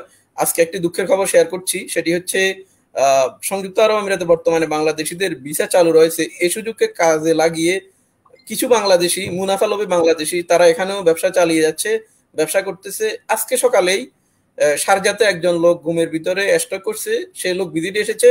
একজন ভাই তার থেকে টাকা নিয়ে ভিসা লাগাই দেওয়ার কথা ছিল কিন্তু লাগাই দেয় নাই, যার কারণে হয় নাই, মানসিক টেনশনে সেই লোকটা স্ট্রোক করে মারা গেছে। এটাই হচ্ছে বাস্তবতা। তো আমরা, আপনি সহ, এর আগে আমি বাংলাদেশি সাংবাদিক ভাইদের দৃষ্টি আকর্ষণ করছি, বিশেষ করে যারা দেশ থেকে ভিজিট ভিসা এই দেশে আসতে হচ্ছেন, আগে নিশ্চিত হয়ে আসতে হবে এখানে কর্ম খালি আছে কিনা। কারণ করোনা পরিস্থিতির কারণে প্রায় গত 1 বছরে 1 লাখের উপরে আমিরাত প্রবাসী দেশে চলে গেছেন যারা কর্মহীন হয়ে। সেক্ষেত্রে একজন নতুন লোক আসলে কিভাবে সেই অবস্থান তৈরি করবে? আর এর ফাঁকে যারা ব্যবসায় করতেছে, অর্থাৎ কথা দিয়ে কথা রাখার চেষ্টা করতেছে না, কারো মিষ্টি কথায় অনেকে প্রতারকদের ফাঁদে পা দিচ্ছে, এটাই হচ্ছে বাস্তবতা। তো আসলে আমিও দীর্ঘায়িত করব না, আমরা একেবারেই শেষ দিকে। আপনার সাথে আসলে সময়, আপনাকে কাছে পেয়ে আমাদের ভালো লেগেছে, যদিও আজকে ছুটির দিন, তারপরও আমাদেরকে মহামূল্যবান সময় দেওয়ার জন্য আপনাকেই ধন্যবাদ জানাবো। কিন্তু আমি আবারও আমরা শেষ করব শিবলি ভাইয়ের কাছে জানতে চাই, আসলে আমিরাত প্রবাসী হিসাবে আপনি যেহেতু বাংলাদেশে আছেন, আপনাকে ফিরতে হবে। তো এই অবস্থায় আসলে আমরা জোর করেও কিছু আদায় করতে পারবো না, কিন্তু কিভাবে কি করলে বা আমিরাত প্রবাসীদের উদ্দেশ্যে আপনার কি বলার আছে, যেভাবে আমরা খুব সহজেই বিষয়টাকে সমাধান দেওয়া যায়? এটা একমাত্র হচ্ছে আমাদের মাননীয় প্রধানমন্ত্রী অত্যন্ত সেন্সিটিভ, উনি সবসময় কথা শুনেন। এবং আমি মনে করি একমাত্র বাংলাদেশ কমিউনিটি থেকে যদি একটা জোরালো আবেদন জানানো হয় বাংলাদেশ গভর্নমেন্টের কাছে যে কিভাবে এটা সমাধান করা যায়, অথবা আমাদের বাংলাদেশ কমিউনিটির মধ্যে বিশাল বিত্তশালীরা এখানে অবস্থান করছেন, তারা যদি চায় যে একটা ফান্ড তৈরি করে যে সমস্ত প্রবাসীরা আটকা পড়েছেন তাদের ক্ষেত্রে তাদেরকে টিকা দেওয়ার জন্য একটা ব্যবস্থা করেন সেটা।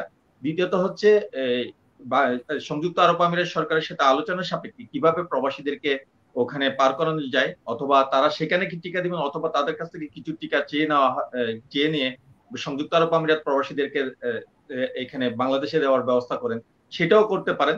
অন্যথায় বাংলাদেশ সরকার যেভাবে যে পদ্ধতিতে টিকাগুলো নিচ্ছেন সেখানে আমি এটাই দাবি রাখবো যে অগ্রাধিকার ভিত্তিতে সংযুক্ত আরব আমিরাত সহ অন্যান্য দেশের যে মধ্যপ্রাচ্য মিডল ইস্টের যে সমস্ত শ্রমিকরা বাংলাদেশে বিশেষ করে রেমিটেন্স পাঠায় তাদেরকে এই সমস্ত টিকাগুলো আগে দিয়ে তাদেরকে যেন সে দেশে পাঠানোর ব্যবস্থা করেন, এটাই আমার কাছে মনে হয় সমাধানযোগ্য একটা উপায় হবে। সেজন্য এই 2-3টা বিষয়কে আলোচনা করে একটা বিষয় মনে স্থির করে সেই পরিকল্পনার মাধ্যমে সরকার যেন একটা সিদ্ধান্ত গ্রহণ করে, শক্ত একটা সিদ্ধান্ত গ্রহণ করে, সেটাই আমি বাংলাদেশ সরকারের কাছে প্রত্যাশা করব এবং বাংলাদেশ কমিউনিটির কাছে এখনই আবেদন জানাবো যে না, আপনারা সম্মিলিতভাবে একটা যৌথভাবে একটা দাবি, জোরালো একটা দাবি যেন বাংলাদেশ সরকারের কাছে আপনারা দিতে পারেন, যেটার মাধ্যমে বিশেষ করে সংযুক্ত আরব আমিরাত প্রবাসী বাংলাদেশি সহ অন্যান্য দেশের প্রবাসী বাংলাদেশিদের যেন সংকট সমাধান হয়ে যায় সে ব্যাপারে আপনারা চাইলে একটা উদ্যোগ নিতে পারেন। যে নেতৃত্ব হয়তো প্রবাসীরা যে দাবিটি হয়তো প্রবাসীরা অনেকদিন মনে রাখবে এবং আপনারা যদি এই দাবিটির জন্য জোরালো পদক্ষেপ রাখেন হয়তো আপনাদেরকে প্রবাসীরা দীর্ঘদিন স্মরণ রাখবে এবং আপনারা হয়তো প্রবাসীদের এই সংকটময় মুহূর্তে আপনারা অবশ্যই প্রবাসীদের পাশে দাঁড়াবেন। এবং এটার জন্য আমি বাংলাদেশ কমিউনিটির কাছে একটা আবেদন জানাবো যে আপনারা সম্মিলিতভাবে এই টিকার বিষয়টা কি সমাধান করার জন্য বাংলাদেশ সরকারকে একটা আবেদন জানান এবং কূটনৈতিক মিশনের মাধ্যমে এটা সমাধান কিভাবে করা যায় সেটার ব্যাপারে বাংলাদেশ সরকারের কাছে অনুরোধ জানাবো এটা এই ব্যাপারে একটা যেন পদক্ষেপ গ্রহণ করে। এটাই হচ্ছে আমার শেষ দাবি। জি ধন্যবাদ। আমি একেবারে শেষ পর্যায়ে, ঘড়িতে এখন 7টা 11 আরব আমিরাত সময়, বাংলাদেশ সময় 9টা 11। তারপরও আমাদেরকে দীর্ঘক্ষণ সময় দেওয়ার জন্য আমিরাত সংবাদের পক্ষ থেকে আমিরাতে বসবাসরত বাংলাদেশি সহ আমিরাতে বসবাসরত সাংবাদিকদের পক্ষ থেকে জনাব কেরামতুল্লাহ বিপ্লব ভাইকে আবারও শুভেচ্ছা জানাচ্ছি। আমি স্ক্রিনে একটি প্রশ্ন দিয়েছি, মূলত যদিও ফ্লাইট শুরু হয় কিন্তু এই বিষয়টি আমাদের বেলা আসবে, কারণ আমরা বাংলাদেশি। আমাদের পাশের দেশ যেখানে 700-800 দিরহাম দিয়ে আমিরাত আসতে পারে সেক্ষেত্রে আমাদেরকে 3-4 হাজার দিরহাম গুনতে হয়, সেটি বাংলাদেশ বিমান হোক, এবং বাংলাদেশ বিমানের কারণেই অন্য বিমান আমাদের থেকে সেই অতিরিক্ত টাকা নিয়ে থাকে। তো আপনার এই বিষয়ে দৃষ্টি আকর্ষণ করছি। পাশাপাশি কিভাবে আমরা আজকের এই আয়োজন কেমন ছিল, অথবা পরবর্তীতে আমরা কিভাবে আপনাকে আরো কাছে পাবো, যেহেতু আপনার একটি আলোচনা আমার খুব ভালো লেগেছিল, সম্ভবত 2018 বাজেট পরবর্তী আলোচনা, প্রবাসীদের নিয়ে একটি আলোচনা আমার খুব ভালো লেগেছিল, যে প্রবাসীদের জন্য আলাদা এয়ারপোর্ট দাবি করতেছেন। ওই বিষয়টা আমার আসলে খুব ভালো লেগেছিল। তো আশা করতেছি এই ধরনের বিষয়গুলো আপনার বা যারা প্রবাসীদের খাত নিয়ে কাজ করতেছে আজকের এই অনুষ্ঠানের মাধ্যমে আমরা কিভাবে আরো আপনাদের থেকে বেশি আদায় করতে পারবো সেই বিষয়ে আপনার দৃষ্টি আকর্ষণ করছি। ধন্যবাদ ইসমাইল ভাই। সেটা হচ্ছে যে প্রবাসীদের জন্য আলাদা এয়ারপোর্ট না, আমি একটা আলাদা টার্মিনালের কথা বলেছিলাম। যেমন আপনারা যারা দুবাইতে থাকেন তারা দেখেন যে এমিরেটসের জন্য একটা আলাদা টার্মিনাল আছে, কিন্তু এমিরেটসের জন্য, যেখানে শুধুমাত্র এমিরেটসের বিমান নামে এবং তাদের সার্ভিস, এবং তারা কিন্তু ফার্স্ট ক্লাস 5 স্টার সার্ভিস দিয়ে থাকে তাদের প্যাসেঞ্জারদেরকে। তো আমাদের প্রবাসীদেরকে আপনারা বলতেছেন মাথার মণি, মুকুট, তারা বাংলাদেশের চালক, তারা পাওয়ার, তারা ইকোনমিক্যাল হাব, মানে এত উপাধি আপনি মুখে, খবরে, পত্রিকায়, সংসদে, বিভিন্ন জায়গায় দিচ্ছেন, তাই না? তো সেই লোকগুলো এয়ারপোর্টে আসলে কামলার মতো, লেবারের মতো ট্রিট হবে কেন? সেই জন্যই আমি বলেছিলাম ওই বাজেটের একটা অনুষ্ঠানে যে এই লোকদের জন্য আলাদা একটা টার্মিনাল করা উচিত, এটার নাম হবে প্রবাসী টার্মিনাল। সেই টার্মিনালের মধ্যে যারা যে সকল বিমান প্রবাস থেকে আসবে তাদেরকে আগে নামাবে, ওখানে ফ্লাইট তাদেরকে নামায় তারপরে অন্য টার্মিনালে কিংবা অন্য একটা জায়গা থাকবে সেখানে গিয়ে অন্য প্যাসেঞ্জারকে নামাবে। এই প্রবাসীরা ভিআইপি ট্রিটমেন্ট পাবে, তাদের জন্য কোনো নো কোশ্চেন তাদেরকে ইমিগ্রেশন হবে, তাদের ব্যাগেজ নো কোশ্চেন ক্লিয়ার হবে, যদি গোল্ড না থাকে, যদি ক্রাইম না করে, যদি তারা অন্য কোনো পাচার না করে। আমরা তো এখন বহু উন্নত হয়েছি, কার কোথায় কে কোন ক্রাইম করতেছে, কে কোন মোবাইলে কথা বলতেছে এটা আমি লোকেট করে ফেলতেছি, মানে আড়ি পেতে। আর কে ক্রাইম করতেছে, কে মাদক নিয়ে আসতেছে, কে গোল্ড নিয়ে আসতেছে, এটা ধরা অসম্ভব না। সমস্ত লোককে হেনস্থা করা তো দরকার নাই। একটা লোক দেশে আসে অনেক দিন পর, তার মনটা নরম থাকে, তার দিলটা খুব আবেগ আপ্লুত থাকে। সে যখন দেখে যে তার ব্যাগটা ছুঁড়ে ফেলা হচ্ছে, তাকে এই এদিক দিয়ে যা ওদিক দিয়ে যা তুই তোকারি করা হচ্ছে, তখন দেশ সম্পর্কে তার ধারণা খুব খারাপ হয়, দেশের মানুষ সম্পর্কে সে ঘেন্না তৈরি হয়, সরকারের প্রতি তার এক ধরনের ক্ষোভ তৈরি হয়। এটা যাতে আর ভবিষ্যতে না হয় সেই দাবিটি আমি করেছিলাম, যে এই মানুষগুলোকে আমরা আরাম দেই, স্বস্তি দেই, ভালোবাসা দেই, তারা আমাদেরকে অনেক কিছু দেবে। এটা ছিল ওখানে বক্তব্য। আপনি এখানে আরেকটা জিনিস বলেছেন যে এই প্রবাসে যে আমাদের আমাদের যে শিবলি আল সাদিক ভাই বললেন যে আমাদের যে সকল প্রবাসী নামি দামি লোকজন রয়েছেন, যাদেরকে আমরা দুবাইতে বা ইউএইতে ভিআইপি হিসেবে ট্রিট করি, যারা সেখানে ভিআইপি মর্যাদা পান, যারা সেখানে রোলস রয়েস গাড়ি চালান, কিংবা যারা সেখানে প্যালেসে থাকেন, এইরকম কিছু বাংলাদেশি আছেন। দুই একজনের নাম হয়তো এর মধ্যে শিবলি সাদিক ভাই বলেছেন। তো আমরা চাইবো যে সেই সকল আমাদের ভিআইপি পার্সনরা আমাদের এমবেসিতে গিয়ে এই বিষয়ে কথা বলুন, আমাদের হাই কমিশনার কিংবা অ্যাম্বাসাডারকে বলুন যে সেই দেশের সরকার কিংবা হেলথ মিনিস্ট্রিতে গিয়ে এরকমের আলোচনা করুক যে বাংলাদেশি যারা এখানে আসার অপেক্ষায় রয়েছেন তাদের কিভাবে ভ্যাকসিনেট করা যায়, তাদের কিভাবে টিকা দেওয়া যায়, তাদের কিভাবে নিরাপদ করা যায়। তো এইভাবে যদি তারা উদ্যোগ নেন তাহলে পরে কিন্তু এটা সমাধান করা সম্ভব। আরেকটি বিষয় আপনি বলেছেন যে আমরাও সবাই চাই, আজকে আমরা এখানে ভার্চুয়াল একটা স্ক্রিনের মধ্যে আলোচনা করতেছি, আজকে ইসমাইল ভাই কিংবা এই যে শিবলি আল সাদিক ভাই, আপনারা সবাই যদি দুবাইতে আবার সেই স্বাভাবিক পরিস্থিতির মধ্যে ফিরতে পারেন, যদি সেখানে করোনার এই ভয়াল সবল থাবা না থাকে, আমরা তো দেরার কোনো জায়গায় একটা ফাঁকা ময়দানে কিংবা কোনো একটা ক্যাম্পে গিয়ে সবাই আবার আমাদের কর্মী ভাইদের সাথে বসতে পারি, তাদের সুখ দুঃখের কথা শুনতে পারি, সেগুলো নিয়ে আবার ফেসবুকে আমরা স্টোরি করতে পারি, ইউটিউবে আমরা গল্প দিতে পারি, যাতে আর অনেক মানুষ বাংলাদেশকে দেখে উৎসাহিত হয়, আমাদের দায়িত্বগুলো সম্পর্কে সচেতন হয়। আমরা আশা করব 2021-এর জুন চলতেছে, হয়তো ডিসেম্বর নাগাদ আল্লাহ যদি সহায় হন এই পরিস্থিতি অনেকটাই নিয়ন্ত্রণে আসবে। দুবাইতে অলমোস্ট আমার 90 বা 95% ভ্যাকসিনেটেড হয়ে যাবে। আমাদের বাংলাদেশি কর্মী ভাইরাও ভ্যাকসিন দিয়ে আবার দুবাই, আবুধাবি কিংবা রাস আল খাইমাতে গিয়ে কাজ করবে। তখন নিশ্চয়ই, খুব বেশি দূরের তো পথ না, আমরা আবার নিশ্চয়ই ঢাকা থেকে গিয়ে আপনাদের সাথে বসবো, কথা বলবো, সুখ দুঃখের কথা শুনবো। আর ফ্লাইট নিয়ে যে প্রশ্নটা করেছেন আমার এক ভাই, প্রশ্নটি দিন স্ক্রিনে, আমরা এই প্রশ্নের ব্যাপারে এটা শুধু বলতে পারি যে এটা বাংলাদেশ গভর্নমেন্টের দায়িত্ব। অনেক সময় দেখেছি না, আপনি তো ওই যে শিবলি আল সাদিক ভাই আপনি দেখেছেন যে ভারত তাদের চার্টার্ড ফ্লাইট করে এয়ার ইন্ডিয়াতে বিভিন্ন দেশে কর্মীদের নিয়ে গেছে না, বিনা পয়সা নিয়ে গেছে না, পয়সা লাগেনি কিন্তু চার্টার করে নিয়ে গেছে। আমরা একটা মানুষ বিপদে পড়ছে গর্তের মধ্যে, তার মাথার মধ্যে পাড়া দিব আমরা যে তুই আরো ভিতরে যা, ওর তো খাওয়ারই পয়সা নাই, ও সেখানে 30,000 টাকার জায়গায় 90,000 টাকা ভাড়া দিবে কোত্থেকে? আমরা যেটা বলতে পারি এই অনুষ্ঠানের মাধ্যমে, আজকের এই অনুষ্ঠানের মাধ্যমে, যে আমরা যেভাবে সৌদি আরবে কোয়ারেন্টাইনের জন্য আমাদের বাংলাদেশি কর্মী ভাইদের জন্য 25,000 টাকা করে বরাদ্দ দিচ্ছি বা সহযোগিতা করছি, আমার মনে হয় যে আমাদের যারা ইউএই গামী কিংবা অন্য দেশগুলোতে যাচ্ছেন সেই সকল আমাদের কর্মী ভাইদের যারা বৈধ কর্মী হিসেবে যাচ্ছেন তাদের বিমান ভাড়াতে এই ধরনের একটা ভর্তুকি দেওয়া, অর্থাৎ টিকিট তো ন্যায্য দামে থাকবেই, ধরেন টিকিট থাকবে 30,000 টাকা দামে, তাকে 25,000 টাকা ভর্তুকি দিয়ে 5 বা 10,000 টাকা টিকিটে বিদেশে যাওয়ার সুযোগ করে দেওয়া উচিত। এটি আমাদের রাষ্ট্রীয় বিমান সংস্থা বাংলাদেশ বিমান, তারা সরকারের সাথে একটা দ্বিপক্ষীয় আলোচনা করে তারা সেটা সমাধান সমঝোতা করবে এবং চার্টার্ড ফ্লাইটে করে এই সকল কর্মীদেরকে, আমাদের প্রবাসী কর্মীদের ভাইদেরকে সেখানে নিয়ে যেতে হবে। এটি একটি আবেদন আমাদের থাকতে পারে, এটি একটি দাবি আমাদের থাকতে পারে। আমার মনে হয় নিশ্চয়ই আমাদের প্রবাসী ভাইরাও এই দাবির সাথে একমত হবেন। সবাই ভালো থাকবেন। এই অনুষ্ঠানে আমার খুব ভালো লেগেছে, স্মাইলের জন্য বিশেষভাবে মন থেকে দোয়া। এবং আপনারা যারা আজকের এই অনুষ্ঠান দেখলেন সবাই এইখানে, আজকে আমাদের অনুষ্ঠানটা ফেসবুক লাইভেতে থাকবে, এখানে আপনাদের প্রশ্ন লিখবেন, আমি নিজেও দেখবো এবং সাধ্যমতো আপনাদের প্রশ্নগুলোর উত্তর দেওয়ার চেষ্টা করবো। আজকে এখানেই আমি ক্ষমা চাচ্ছি, আমার আসলে ঈশান নামাজের সময় হয়ে গেছে। ভালো থাকবেন সবাই। জি ভাইয়া, আমরা আসলে আমিও আপনাকে আন্তরিকভাবে কৃতজ্ঞতা জানাচ্ছি।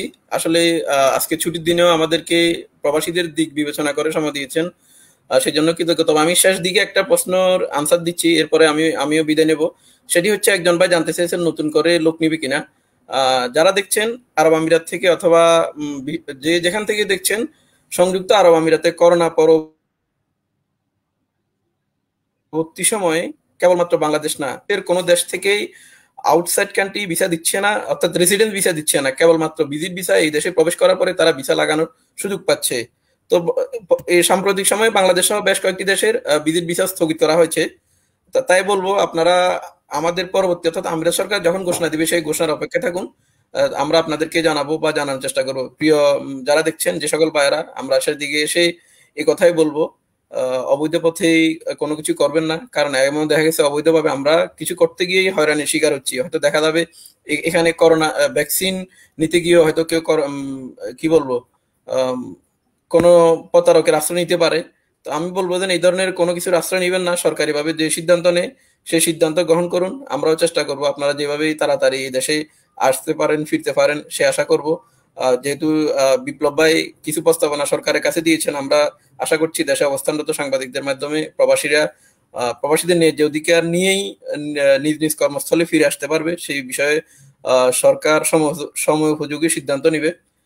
যারা আজকে আমাদের সাথে ছিলেন, শিবলি আল সাদিক ভাই সম্ভবত নেটওয়ার্ক ডিসকানেক্ট, আর আমাদের সাথে ছিলেন দেশ থেকে কেরামতুল্লাহ বিপ্লব ভাই। আগামীতে আপনাকে আরো সুন্দর কোনো আয়োজনে আমাদের সাথে পাবো। আমাদেরকে সময় দেওয়ার জন্য আমি প্রবাসীদের পক্ষ থেকে এবং আমির সংবাদের পক্ষ থেকে আবারও আন্তরিক শুভেচ্ছা, অভিনন্দন। আসসালামু আলাইকুম রহমতুল্লাহ।